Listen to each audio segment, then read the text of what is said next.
അടുത്ത topic hidden goodwill.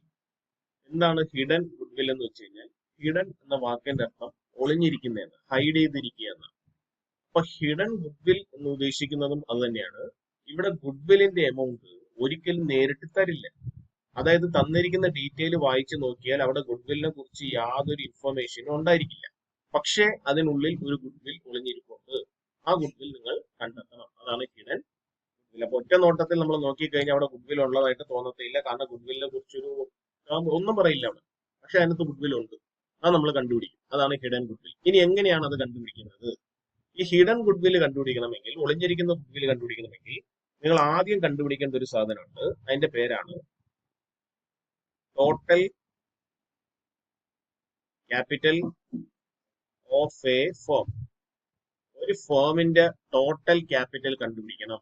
ഒരു ഫേമിന്റെ total capital എന്ന് പറയുന്നത് അവിടുത്തെ പാർട്ട്നേഴ്സ് എത്ര പേരുണ്ടോ അവരെ എല്ലാരെ ക്യാപിറ്റലും ഒരുമിച്ച് കൂട്ടിയെടുക്കുമ്പോൾ കിട്ടുന്ന എമൗണ്ട് ആണ് total capital of a firm. ഈ total capital of a firm നമുക്ക് രണ്ട് രീതിയിൽ കണ്ടുപിടിക്കാം. നിങ്ങളുടെ ഫ്രണ്ടിൽ രണ്ട് ഓപ്ഷൻ ഉണ്ട്. ഈ രണ്ട് ഓപ്ഷനിൽ ഏത് ഓപ്ഷൻ ഉപയോഗിച്ചുകൊണ്ടും നിങ്ങൾക്ക് ഒരു ഫേമിന്റെ മൊത്തത്തിലുള്ള ക്യാപിറ്റൽ എന്ത് ചെയ്യാം? കണ്ടുപിടിക്കാം. അതിൽ ഒന്നാമത്തതാണ് നമ്മളിപ്പോ പറഞ്ഞത്. എല്ലാ പാർട്ട്നേഴ്സിന്റെയും ക്യാപിറ്റൽ ആഡ് ചെയ്താൽ മതി. Sum of capital of all partners. എല്ലാ പാർട്ട്നേഴ്സിന്റെയും ക്യാപിറ്റലിന്റെ സം എടുത്താൽ മതി. ഇപ്പൊ for example A, B, C മൂന്ന് പാർട്ട്ണർ. എയുടെ ക്യാപിറ്റൽ 1000 രൂപ, ബിയുടെ ക്യാപിറ്റൽ 1500 രൂപ, സിയുടെ ക്യാപിറ്റൽ 500 രൂപ. അപ്പൊ ഈ ഫേമിന്റെ ടോട്ടൽ ക്യാപിറ്റൽ കണ്ടുപിടിക്കാൻ ഇവരെ മൂന്നുപേരെയും ക്യാപിറ്റൽ എന്ത് ചെയ്താൽ മതി? ആഡ് ചെയ്താൽ മതി. അപ്പൊ 1000, 1500, 2500 പ്ലസ് 500, 3000. അപ്പൊ 3000 രൂപയാണ് ഈ ഫേമിന്റെ ടോട്ടൽ ക്യാപിറ്റൽ. ഇതാണ് ഒരു മെത്തേഡ്. ഇങ്ങനെ നിങ്ങൾക്ക് ഫേമിന്റെ ടോട്ടൽ ക്യാപിറ്റൽ കണ്ടുപിടിക്കാം. ഇനി രണ്ടാമത്തെ മെത്തേഡ് എന്താന്ന് വെച്ച് കഴിഞ്ഞാൽ, ഒരു പാർട്ട്ണറിന്റെ ക്യാപിറ്റൽ മാത്രം ഉപയോഗിച്ചുകൊണ്ട് നിങ്ങൾക്ക് ഫേമിന്റെ ടോട്ടൽ ക്യാപിറ്റൽ എല്ലാ പാർട്ട്നേഴ്സിന്റെ ക്യാപിറ്റലും കൂട്ടിയല്ലേ ടോട്ടൽ ക്യാപിറ്റൽ കണ്ടുപിടിച്ചത്. ഇനി രണ്ടാമത്തെ ഓപ്ഷൻ ഇതാണ്. ഏതെങ്കിലും ഒരു പാർട്ട്ണറിന്റെ ക്യാപിറ്റൽ മാത്രം ഉപയോഗിച്ചുകൊണ്ട് ഫേമിന്റെ ടോട്ടൽ ക്യാപിറ്റൽ കണ്ടുപിടിക്കാം. അതെങ്ങനെ? ഒരു പാർട്ട്ണറിന്റെ ക്യാപിറ്റൽ മാത്രം ഉപയോഗിച്ചുകൊണ്ട് ഫേമിന്റെ ടോട്ടൽ ക്യാപിറ്റൽ കണ്ടുപിടിക്കുന്നത്?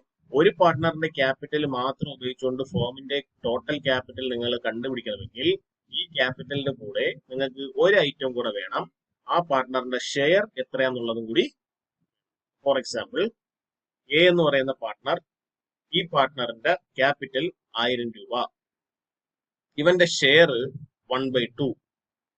അപ്പൊ എയുടെ ക്യാപിറ്റൽ 1000 രൂപ, അവന്റെ ഷെയർ 1/2. ഈ രണ്ട് സാധനങ്ങൾ ഉപയോഗിച്ചുകൊണ്ട് നിങ്ങൾക്ക് വേണമെങ്കിൽ ഫേമിന്റെ ടോട്ടൽ ക്യാപിറ്റൽ കണ്ടുപിടിക്കാം. അത് കണ്ടുപിടിക്കാൻ ഇത്രയും ചെയ്താൽ മതി.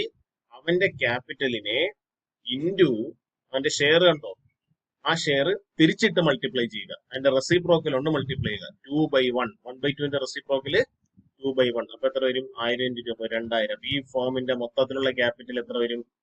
2000 വരും. ഇങ്ങനെയും കണ്ടുപിടിക്കാം. ഇതാണ് രണ്ടാമത്തെ ഓപ്ഷൻ. സാധാരണഗതിയിൽ ഇപ്പൊ ഇത് പഴയ പാർട്ട്നേഴ്സ് അല്ലേ. പുതിയ പാർട്ട്ണറിന്റെ ക്യാപിറ്റലും അവന്റെ ഷെയറും വെച്ചിട്ടായിരിക്കും നമ്മളിങ്ങനെ ഫേമിന്റെ ടോട്ടൽ ക്യാപിറ്റൽ കണ്ടുപിടിക്കുക.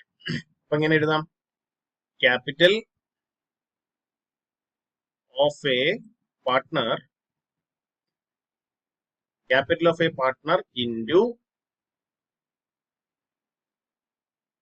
reciprocal of his share. ഒരു പാർട്ട്ണറിന്റെ ക്യാപിറ്റലിനെ അവന്റെ ഷെയറിന്റെ റെസിപ്രോക്കൽ കൊണ്ട് എന്ത് ചെയ്താൽ മതി? മൾട്ടിപ്ലൈ ചെയ്താൽ മതി. അവന്റെ ഷെയറിന്റെ റെസിപ്രോക്കൽ മീൻസ് അവന്റെ ഷെയർ തിരിച്ചിട്ട് മൾട്ടിപ്ലൈ ചെയ്താൽ മതി. അപ്പൊ ഈ രണ്ട് രീതിയിലും ഒരു ഫേമിന്റെ ടോട്ടൽ ക്യാപിറ്റൽ നമുക്ക് എന്ത് ചെയ്യാം? കണ്ടുപിടിക്കാം. ഒരു കാര്യം അറിയേണ്ടത്, ഈ രണ്ട് രീതിയിൽ നിങ്ങൾ കണ്ടുപിടിക്കുന്നത് ഫേമിന്റെ ടോട്ടൽ ക്യാപിറ്റൽ അല്ലേ. അപ്പൊ ഈ രണ്ട് രീതിയിൽ കണ്ടുപിടിച്ചാലും നിങ്ങൾക്ക് കിട്ടുന്ന ആൻസർ ഒന്നായിരിക്കണം. ശരിയല്ലേ? കാരണം ഈ രണ്ട് രീതിയിൽ നിങ്ങൾ കണ്ടുപിടിക്കുന്നത് ഒരേ സാധനം തന്നെയാണ്. അപ്പൊ ഈ രണ്ട് രീതിയിൽ നിങ്ങൾ കണ്ടുപിടിക്കുമ്പോഴും നിങ്ങൾക്ക് കിട്ടുന്ന ടോട്ടൽ എമൗണ്ട് എന്ന് പറയുന്നത് സെയിം ആയിരിക്കണം, ഫേമിന്റെ ടോട്ടൽ ക്യാപിറ്റൽ. ഇനി എല്ലായ്പ്പോഴും സെയിം ആകണമെന്നാണ്. പക്ഷേ ചില ടൈമിൽ ഈ രണ്ട് മെത്തേഡിലും നിങ്ങൾ കണ്ടുപിടിക്കുമ്പോൾ ഈ ടോട്ടൽ ക്യാപിറ്റലിന്റെ എമൗണ്ട് ചിലപ്പോൾ വ്യത്യാസം വരും. അപ്പൊ ഒന്നാമത്തെ മെത്തേഡിൽ നിങ്ങൾ കണ്ടുപിടിച്ചപ്പോൾ ടോട്ടൽ എമൗണ്ട് 1,00,000 വന്നിരിക്കുന്നു. രണ്ടാമത്തെ മെത്തേഡിൽ നിങ്ങൾ കണ്ടുപിടിച്ചപ്പോൾ ടോട്ടൽ എമൗണ്ട് 1,20,000 വന്നിരിക്കുന്നു. ഒന്നാമത്തെ മെത്തേഡിൽ നിങ്ങൾ കണ്ടുപിടിച്ചപ്പോൾ 1,00,000 വന്നു. രണ്ടാമത്തെ മെത്തേഡിൽ നിങ്ങൾ കണ്ടുപിടിച്ചപ്പോൾ 1,20,000 വന്നു. അപ്പൊ എത്രയുടെ വ്യത്യാസമുണ്ട്? ഒരു 20,000 ഡിഫറൻസ് ഇല്ലേ, 20,000 വ്യത്യാസം ഇല്ലേ, ഈ 20,000 ആയിരിക്കും ഗുഡ്വിൽ. ഇങ്ങനെയാണ് ഹിഡൻ ഗുഡ്വിൽ കണ്ടുപിടിക്കുന്നത്. ഉണ്ടോ? ഹിഡൻ ഗുഡ്വിൽ കണ്ടുപിടിക്കണമെങ്കിൽ നിങ്ങൾ ആദ്യം എന്ത് ചെയ്യണം? ഫേമിന്റെ ടോട്ടൽ ക്യാപിറ്റൽ കണ്ടുപിടിക്കണം. ഫേമിന്റെ ടോട്ടൽ ക്യാപിറ്റൽ കണ്ടുപിടിക്കാൻ നമുക്ക് രണ്ട് മെത്തേഡ് ഉണ്ട്. ഈ രണ്ട് മെത്തേഡ് ഉപയോഗിച്ചുകൊണ്ടും ഫേമിന്റെ ടോട്ടൽ ക്യാപിറ്റൽ കണ്ടുപിടിക്കുക. അങ്ങനെ ടോട്ടൽ ക്യാപിറ്റൽ രണ്ട് മെത്തേഡ് ഉപയോഗിച്ചും കണ്ടുപിടിച്ചിട്ട് ആ രണ്ട് മെത്തേഡ് പ്രകാരവും കിട്ടിയ ഫേമിന്റെ ടോട്ടൽ ക്യാപിറ്റൽ സെയിം ആണോ ഡിഫറെന്റ് ആണോ എന്ന് നോക്കുക. സെയിം ആണെങ്കിൽ അവിടെ ഗുഡ്വിൽ ഇല്ല. ഇനി ഡിഫറെന്റ് ആണെങ്കിൽ എത്രയാണോ വ്യത്യാസം ആ വ്യത്യാസമായിരിക്കും. ഇങ്ങനെയാണ് ഹിഡൻ ഗുഡ്വിൽ എന്ത് ചെയ്യുന്നത്, കണ്ടുപിടിക്കുന്നത്. ഇനി നമുക്ക് ഇതിന്റെ ഒരു പ്രോബ്ലം ചെയ്തു നോക്കാം, അപ്പൊ അത് ക്ലിയർ ആവും. Hari and Naveen are partners in a firm sharing profits in the ratio 5:3. അപ്പൊ ഓൾഡ് റേഷ്യോ 5:3 ആണ്. Old ratio 5:3. Their capital were 70,000 and 50,000. ഇവരെ രണ്ടുപേരെയും ക്യാപിറ്റൽ തന്നിട്ടുണ്ട് 70,000 50,000. They admitted Santhosh on 1st April 2011 as a new partner. അപ്പൊ പുതിയ പാർട്ട്ണറായിട്ട് സന്തോഷിനെ അഡ്മിറ്റ് ചെയ്യുന്നു for 1/5 share. അപ്പൊ പുതിയ പാർട്ട്ണറിന്റെ ഷെയർ ന്യൂ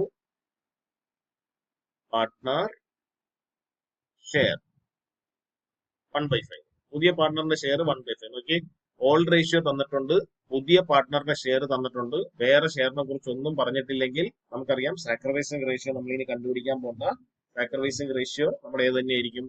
ഓൾഡ് റേഷ്യോ തന്നെയായിരിക്കും. നമ്മൾ മുമ്പ് പറഞ്ഞിട്ടുള്ള കാര്യമാണ്. സാക്രിഫൈസിംഗ് റേഷ്യോ എത്ര തന്നെ വരും? 5:3 തന്നെ വരും. He brings 50,000 as capital. 50,000 രൂപ അവൻ ക്യാപിറ്റൽ കൊണ്ടുവന്നു. Calculate goodwill. ഉണ്ടോ? ഗുഡ്വിൽ കണ്ടുപിടിക്കാൻ ആദ്യത്തെ ഈ വരി വായിച്ചു നോക്കിയേ, അവിടെ ഗുഡ്വില്ലിനെ കുറിച്ച് ഒന്നും പറയുന്നില്ല. ഹരി നവീനും പാർട്ട്നേഴ്സ് ആണ്. റേഷ്യോ 5:3. ദർ ക്യാപിറ്റൽ വേർ 70,000 50,000 ഉണ്ട്. 70,000 50,000 ആണ് അവരെ ക്യാപിറ്റല്. അവരെ റേഷ്യോ ഉണ്ട്. പുതിയ പാർട്ട്ണർ വരുന്നു, പുതിയ പാർട്ട്ണർ 1/5 ഷെയർ, അവൻ 50,000 ക്യാപിറ്റൽ കൊണ്ടുവരുന്നു. ആകെ ഇത്രയും കാര്യങ്ങളേ ഉള്ളൂ. എന്നിട്ട് പറയാണ് ഗുഡ്വിൽ കണ്ടുപിടിക്കുക. ഇതിനകത്ത് ഗുഡ്വില്ലിന്റെ കുറിച്ച് എന്തെങ്കിലും ഐഡിയ ഉണ്ടോ? ഇല്ല. അപ്പൊ നമ്മൾ എന്ത് ചെയ്യണം? ഇങ്ങനത്തെ കേസുകൾ വിളിക്കുന്ന പേരാണ് ഹിഡൻ ഗുഡ്വിൽ. അപ്പൊ നേരത്തെ നമ്മൾ പറഞ്ഞതുപോലെ ക്യാപിറ്റൽ ഓഫ് എ ഫേം എന്ത് ചെയ്യണം? കണ്ടുപിടിക്കണം. രണ്ട് രീതിയിൽ ഫേമിന്റെ ക്യാപിറ്റൽ കണ്ടുപിടിക്കണം. ഹെഡിങ് എഴുതാം. Calculation of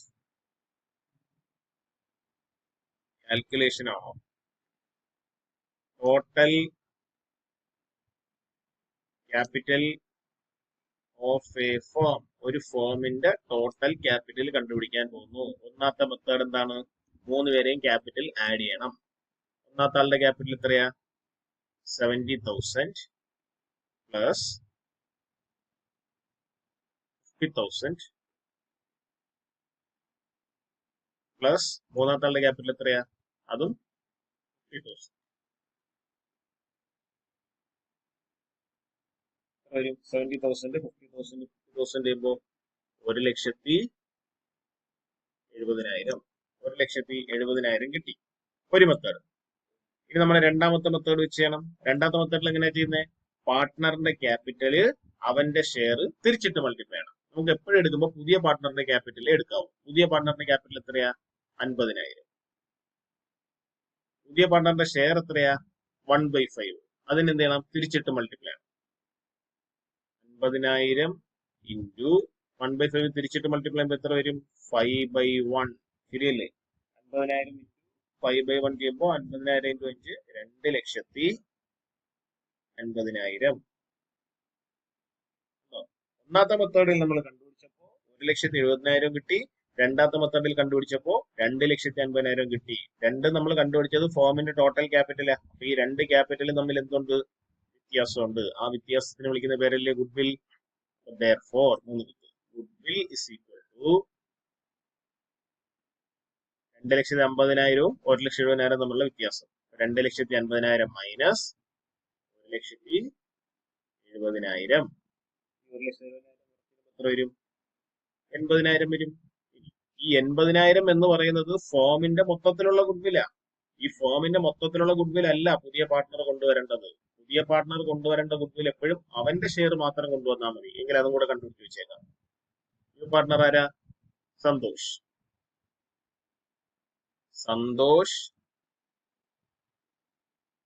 share of goodwill. പുതിയ പാർട്ട്ണറിന്റെ ഗുഡ്വിൽ 80,000 അല്ലേ ഫോമിന്റെ മൊത്തത്തിലുള്ള ഗുഡ്വില് ഇൻറ്റു പുതിയ പാർട്ട്ണറിന്റെ ഷെയർ എത്രയാ 1/5. 80,000 1/5 വരുമ്പോ എത്ര വരും? 16,000 രൂപ വരും. ഈ 16,000 രൂപയാണ് പുതിയ പാർട്ട്ണർ ഗുഡ്വിലായിട്ട് കൊണ്ടുവരുന്നത്. അപ്പൊ ഈ 16,000 രൂപ ഗുഡ്വിൽ ഓൾഡ് പാർട്ട്നേഴ്സ് എന്ത് ചെയ്യും? സാക്രിഫൈസിങ് റേഷ്യോയില് വീതിച്ചെടുക്കും. ഇവിടെ നോക്കിയേ, പുതിയ പാർട്ട്ണർ ഗുഡ്വില് കണ്ടുപിടിയെന്നേ പറയുന്നുള്ളൂ. പുതിയ പാർട്ട്ണർ ഗുഡ്വില് കൊണ്ടുവന്നു എന്നൊന്നും പറയുന്നില്ല. കണ്ട, പുതിയ പാർട്ട്ണർ ഗുഡ്വില് കൊണ്ടുവന്നിട്ടില്ല എങ്കിൽ നമ്മൾ മുൻപ് ഗുഡ്വില്ലിന്റെ കുറെ കേസുകൾ പഠിച്ചല്ലോ. അതിൽ ഒരു കേസല്ലേ new partner is unable to bring his share of goodwill. പുതിയ പാർട്ട്ണർ ഗുഡ്വില് കൊണ്ടുവരുന്നില്ല എങ്കിൽ എങ്ങനെ നമ്മൾ അതിന്റെ ജേർണൽ എൻട്രി എഴുതുന്നത്? ആ ന്യൂ പാർട്ട്ണറിന്റെ ക്യാപിറ്റലിൽ ഇരുന്ന് പൈസ എടുത്ത് ആരെ ക്യാപിറ്റലിൽ ഇട്ട് കൊടുക്കും? ഓൾഡ് പാർട്ട്ണറിന്റെ ക്യാപിറ്റലിൽ ഇട്ട് കൊടുക്കും. അപ്പൊ ജേർണൽ എൻട്രി എന്താ വരുന്നത്? New partners capital account at to old partners capital. ഇവിടുത്തെ ന്യൂ പാർട്ട്ണർ ആരാ? സന്തോഷ്.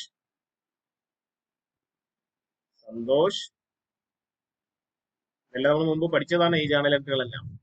നോക്കിയാൽ മതി. അത് അക്കൗണ്ട് ഡെറ്റർ ടു ആരൊക്കെയാ old partner? Hari capital to Naveen capital.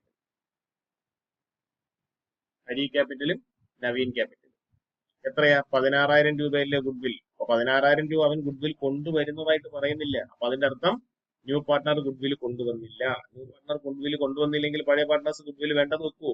ഇല്ല. അവന്റെ ക്യാപിറ്റലിൽ ഇരുന്ന് അത്രയും പൈസ എടുത്ത് ഓൾഡ് പാർട്ട്നേഴ്സ് അവരെ ക്യാപിറ്റലിലോട്ട് ഇടും. അപ്പൊ അവന്റെ ക്യാപിറ്റൽ കുറയും, ഓൾഡ് പാർട്ട്നേഴ്സിന്റെ ക്യാപിറ്റൽ കൂടും. എന്റെ ലോജിക്കലെല്ലാം നമ്മൾ പറഞ്ഞിട്ടുള്ളതാണ്. അപ്പൊ 16,000 രൂപ നമുക്കിനി രണ്ടുപേർക്ക് വീതിക്കണ്ടേ? ഏത് റേഷ്യോയിൽ വീതിക്കണം? 5:3. 5:3 എന്ന് പറഞ്ഞാൽ 5/8 3/8. അതാണ് സാക്രിഫൈസിങ് റേഷ്യോ. 16,000 5/8 3/8 വീതിക്കുമ്പോ ഒന്നാമത്തെ ആൾക്ക് 10,000, രണ്ടാമത്തെ ആൾക്ക്. ഇതാണ് ഹിഡൻ ഗുഡ്വിൽ. കണ്ടോ? അപ്പൊ ഹിഡൻ ഗുഡ്വിൽ കണ്ടുപിടിക്കുന്നത് എങ്ങനെയാണെന്ന് മനസ്സിലായല്ലോ. ഫോമിന്റെ ടോട്ടൽ ക്യാപിറ്റൽ കണ്ടുപിടിക്കുക രണ്ട് മെത്തേഡിൽ. ഈ രണ്ട് മെത്തേഡിൽ ഫോമിന്റെ ടോട്ടൽ ക്യാപിറ്റൽ കണ്ടുപിടിക്കുമ്പോൾ സെയിം ആണ് വരേണ്ടത്. അങ്ങനെ സെയിം വന്നാൽ ഈ കേസിൽ ഗുഡ്വിൽ ഇല്ലെന്ന്. പക്ഷെ ഡിഫറൻസ് ആണ് വരുന്നതെങ്കിൽ അതിന്റെ അർത്ഥം അവിടെ എന്തുണ്ട്? ഗുഡ്വിൽ ഉണ്ട്. അപ്പൊ നമ്മൾ അങ്ങനെ ഗുഡ്വിൽ കണ്ടുപിടിച്ചു. ആ ഗുഡ്വിൽ എന്ന് പറയുന്നത് ഒരു വ്യക്തിയുടെ മാത്രം ഗുഡ്വിൽ അല്ല, ഫോമിന്റെ മൊത്തത്തിലുള്ള ഗുഡ്വിലാണ്. ഫോമിന്റെ മൊത്തത്തിലുള്ള ഗുഡ്വിലൊന്നും പുതിയ പാർട്ട്ണർ കൊണ്ടുവരണ്ട. പുതിയ പാർട്ട്ണർ എപ്പോഴും അവന്റെ ഷെയർ ഓഫ് ഗുഡ്വിൽ മാത്രം എന്ത് ചെയ്താൽ മതി? കൊണ്ടുവന്നാൽ മതി. അങ്ങനെ ആ ഫോമിന്റെ മൊത്തത്തിലുള്ള ഗുഡ്വില്ലിൽ നിന്ന് അവന്റെ ഷെയർ ഓഫ് ഗുഡ്വിൽ മാത്രം നമ്മൾ എന്ത് ചെയ്തു? കണ്ടുപിടിച്ചു. അവന്റെ ഷെയർ ഓഫ് ഗുഡ്വിൽ മാത്രം കണ്ടുപിടിച്ചിട്ട് ആ ഗുഡ്വില്ല് ബാക്കിയുള്ളവർ എന്ത് ചെയ്തു? സാക്രിഫൈസിങ് റേഷ്യോയില്. ക്ലിയർ ആയല്ലോ? ഗുഡ്വില്ലിന്റെ ട്രീറ്റ്മെന്റ് കംപ്ലീറ്റ് ആയി. ഹിഡൻ ഗുഡ്വിലോട് കൂടി ലാസ്റ്റ് ട്രീറ്റ്മെന്റ് കഴിഞ്ഞു. ഇനി നമുക്ക് അടുത്ത സ്പെഷ്യൽ ട്രീറ്റ്മെന്റിലേക്ക് പോകണം.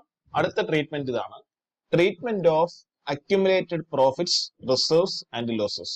ഒരു പാർട്ട്ണർഷിപ്പ് ബിസിനസ്സിൽ അക്യുമുലേറ്റഡ് പ്രോഫിറ്റ്, റിസർവ്സ് അല്ലെങ്കിൽ ലോസസ്, ഈ എമൗണ്ടിനെ എങ്ങനെ ട്രീറ്റ് ചെയ്യും? അപ്പൊ നിങ്ങൾ ആദ്യം അറിയേണ്ടത് എന്താണ് അക്യുമുലേറ്റഡ് പ്രോഫിറ്റ്, റിസർവ് അല്ലെങ്കിൽ ലോസ് എന്ന് പറയുന്നത്. ഒരു പാർട്ട്ണർഷിപ്പ് ബിസിനസിന്റെ ഓണേഴ്സ് ആരാണ്? യഥാർത്ഥത്തിൽ പാർട്ട്നേഴ്സ് ആണ്. അത് നമുക്ക് എല്ലാവർക്കും അറിയുന്ന കാര്യമാണ്. ഒരു പാർട്ട്ണർഷിപ്പ് ബിസിനസിന്റെ ഓണേഴ്സ് എന്ന് പറയുന്നത് പാർട്ട്നേഴ്സ് ആണ്. ഓണേഴ്സിന്റെ പ്രത്യേകത എന്താ? ആ ബിസിനസ്സിൽ എന്ത് പ്രോഫിറ്റ് ഉണ്ടായാലും ലോസ് ഉണ്ടായാലും അതെല്ലാം ആർക്ക് വീതിക്കാനുള്ളതാ? ഈ ഓണേഴ്സ് ആയ പാർട്ട്നേഴ്സ് വീതിച്ചെടുക്കാനുള്ളതാണ്. അപ്പൊ എല്ലാ വർഷവും കിട്ടുന്ന പ്രോഫിറ്റ് അല്ലെങ്കിൽ ലോസ് ആര് വീതിക്കണം? ഈ പാർട്ട്നേഴ്സ് വീതിച്ചെടുക്കണം. ഇനി ഏതെങ്കിലും ഒരു വർഷം പാർട്ട്നേഴ്സ് അവരെ പ്രോഫിറ്റോ ലോസോ വീതിക്കുന്നില്ല. ഫോർ എക്സാമ്പിൾ 2000 അവർക്കൊരു 25,000 രൂപയുടെ ഒരു പ്രോഫിറ്റും ഉണ്ട്, ഒരു 2,000 രൂപയുടെ ലോസും ഉണ്ട്. 25,000 രൂപയുടെ പ്രോഫിറ്റും ഉണ്ട്, 2,000 റുപ്പീസിന്റെ ലോസും ഉണ്ട്. ഈ രണ്ട് എമൗണ്ടും യഥാർത്ഥത്തിൽ ഇവിടെ എ ബി എന്ന് പറയുന്ന രണ്ട് പാർട്ട്നേഴ്സ് ഉണ്ടെന്നിരിക്കട്ടെ. ഈ രണ്ട് പാർട്ട്നേഴ്സ് വീതിച്ചെടുക്കണം. അത് ഏത് റേഷ്യോയിൽ വീതിച്ചെടുക്കണം എന്ന് വെച്ചാൽ പ്രോഫിറ്റുകളെല്ലാം വീതിക്കേണ്ട റേഷ്യോ ആണ് ഓൾഡ് റേഷ്യോ. ഗുഡ്വില്ല് മാത്രമേ സാക്രിഫൈസിങ് റേഷ്യോയിൽ വീതിക്കാവൂ. ബാക്കി എന്ത് വിധിച്ചാലും എല്ലാം ഓൾഡ് റേഷ്യോയിൽ വീതിക്കാവൂ. അപ്പൊ ഓൾഡ് റേഷ്യോയില് ഈ ഓൾഡ് പാർട്ട്നേഴ്സ് ഈ പ്രോഫിറ്റും ഈ ലോസും വീതിച്ചെടുക്കണമായിരുന്നു. പക്ഷെ അവരെന്ത് ചെയ്തില്ല? വീതിച്ചെടുത്തില്ല. ഇനി ഇയർ 2001 ആയപ്പോ, അടുത്ത കൊല്ലം ആയപ്പോ സി എന്ന് പറയുന്ന ഒരു പാർട്ട്ണർ ഈ ബിസിനസ്സിലേക്ക് വരുന്നു. സി എന്ന് പറയുന്ന ഒരു ന്യൂ പാർട്ട്ണർ ഈ ബിസിനസ്സിലേക്ക് വരുന്നു. ഇപ്പൊ എന്താ സ്ഥിതി? സി എന്ന് പറയുന്ന ഒരു പാർട്ട്ണർ ഈ ബിസിനസ്സിലേക്ക് വരുന്ന ടൈമിൽ ഓൾറെഡി ഈ പാർട്ട്ണർഷിപ്പ് ബിസിനസ്സിൽ കഴിഞ്ഞ കൊല്ലത്തെ പ്രോഫിറ്റും ലോസും വീതിക്കാനുള്ളത് അവിടെ ഇരിപ്പുണ്ട്. ശരിയല്ലേ? അങ്ങനെ വീതിക്കാനുള്ള പ്രോഫിറ്റോ ലോസോ പ്രീവിയസ് ഇയറിലുള്ളത് ഈ ബിസിനസ്സിൽ ഇരിപ്പുണ്ടെങ്കിൽ അതിനെ വിളിക്കുന്ന പേരാണ് അക്യുമുലേറ്റഡ് പ്രോഫിറ്റ് അല്ലെങ്കിൽ ലോസ്. അപ്പൊ ഇതാണ് അക്യുമുലേറ്റഡ് പ്രോഫിറ്റ് അല്ലെങ്കിൽ ലോസ്. അപ്പൊ സിംപ്ലി പറഞ്ഞാൽ അൺഡിസ്ട്രിബ്യൂട്ടഡ് എന്ന് പറഞ്ഞാൽ വീതിക്കാത്തത്. അൺഡിസ്ട്രിബ്യൂട്ടഡ് പ്രോഫിറ്റ് അല്ലെങ്കിൽ ലോസ്. ഈ അൺഡിസ്ട്രിബ്യൂട്ടഡ് പ്രോഫിറ്റ് അല്ലെങ്കിൽ ലോസിനെ വിളിക്കുന്ന പേരാണ് അക്യുമുലേറ്റഡ് പ്രോഫിറ്റ് അല്ലെങ്കിൽ ലോസ്. അക്യുമുലേറ്റഡ് പ്രോഫിറ്റ് എന്നോ അക്യുമുലേറ്റഡ് റിസർവ് എന്നോ വിളിക്കാറുണ്ട്. ഇങ്ങനെ രണ്ടും പറയാറുണ്ട്. അതുകൊണ്ടാണ് കോമായിട്ട് അവിടെ എഴുതിയിരുന്നത് കേട്ടോ. ഇനി അപ്പൊ ഇതാണ് അൺഡിസ്ട്രിബ്യൂട്ടഡ് ആയിട്ടുള്ള പ്രോഫിറ്റ്. അൺഡിസ്ട്രിബ്യൂട്ടഡ് എന്ന് പറഞ്ഞാൽ ഡിസ്ട്രിബ്യൂട്ട് ചെയ്യാത്തത്. ഡിസ്ട്രിബ്യൂട്ടഡ് പ്രോഫിറ്റ് എന്ന് പറഞ്ഞാൽ ഡിസ്ട്രിബ്യൂട്ട് ചെയ്തത്, വീതിച്ചെടുത്തത്. ഉണ്ടോ?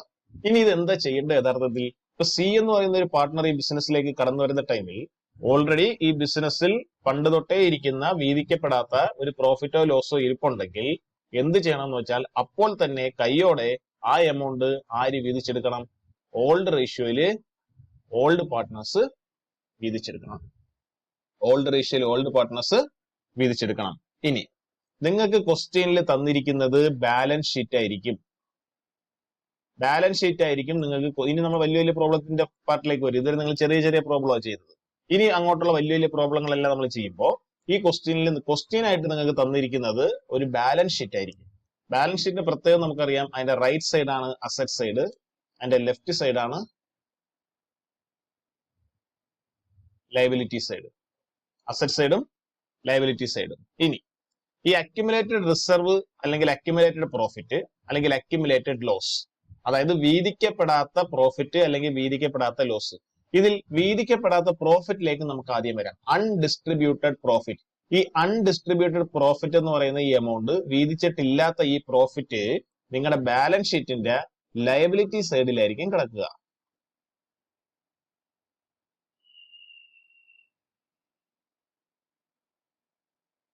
അൺഡിസ്ട്രിബ്യൂട്ടഡ് ആയിട്ടുള്ള പ്രോഫിറ്റ്.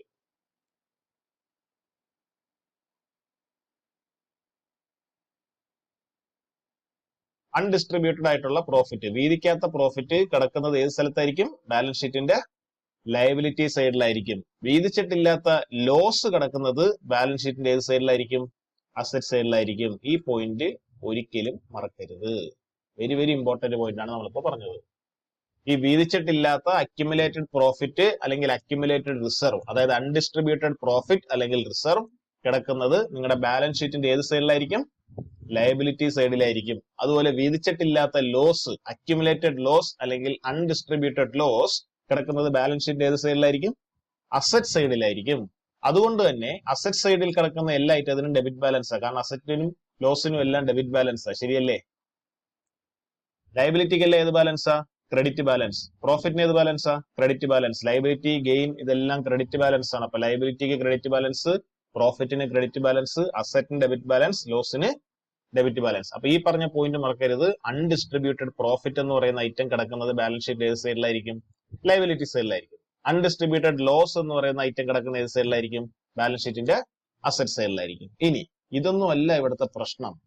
ബാലൻസ് ഷീറ്റ് നിങ്ങൾ എടുത്ത് നോക്കുമ്പോ നമ്മളിപ്പോ എഴുതി ബാലൻസ് ഷീറ്റിന്റെ ലയബിലിറ്റി സൈഡിൽ അല്ലെങ്കിൽ അസറ്റ് സൈഡിൽ അൺഡിസ്ട്രിബ്യൂട്ടഡ് പ്രോഫിറ്റ് അല്ലെങ്കിൽ അൺഡിസ്ട്രിബ്യൂട്ടഡ് ലോസ് എന്ന് രണ്ട് ഐറ്റം വരുമെന്ന് പറഞ്ഞു. ഒരിക്കലും ബാലൻസ് ഷീറ്റില് അൺഡിസ്ട്രിബ്യൂട്ടഡ് പ്രോഫിറ്റ് എന്ന പേരിൽ ഒരു ഐറ്റം വരില്ല. അൺഡിസ്ട്രിബ്യൂട്ടഡ് പ്രോഫിറ്റ് എന്ന പേരിൽ ഒരു ഐറ്റം ബാലൻസ് ഷീറ്റിന്റെ ലയബിലിറ്റി സൈഡിൽ വരില്ല. അതുപോലെ തന്നെ അൺഡിസ്ട്രിബ്യൂട്ടഡ് ലോസ് എന്ന പേരിൽ ഒരു ഐറ്റം ബാലൻസ് ഷീറ്റിന്റെ അസറ്റ് സൈഡിലും വരില്ല.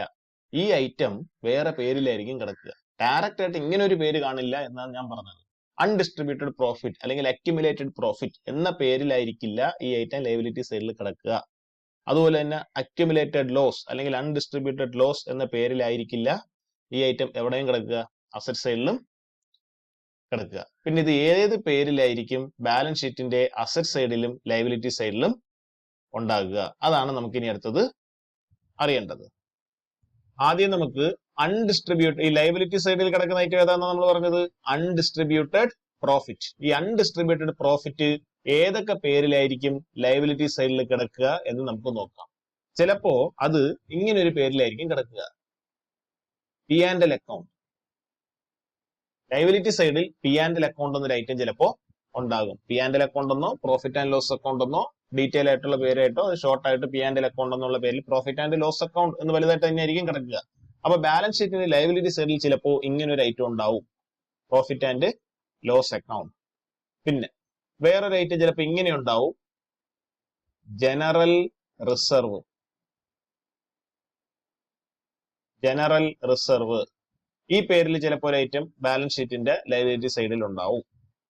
വേറൊരു item workmen compensation fund.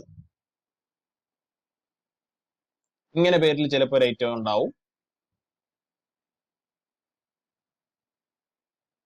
Employee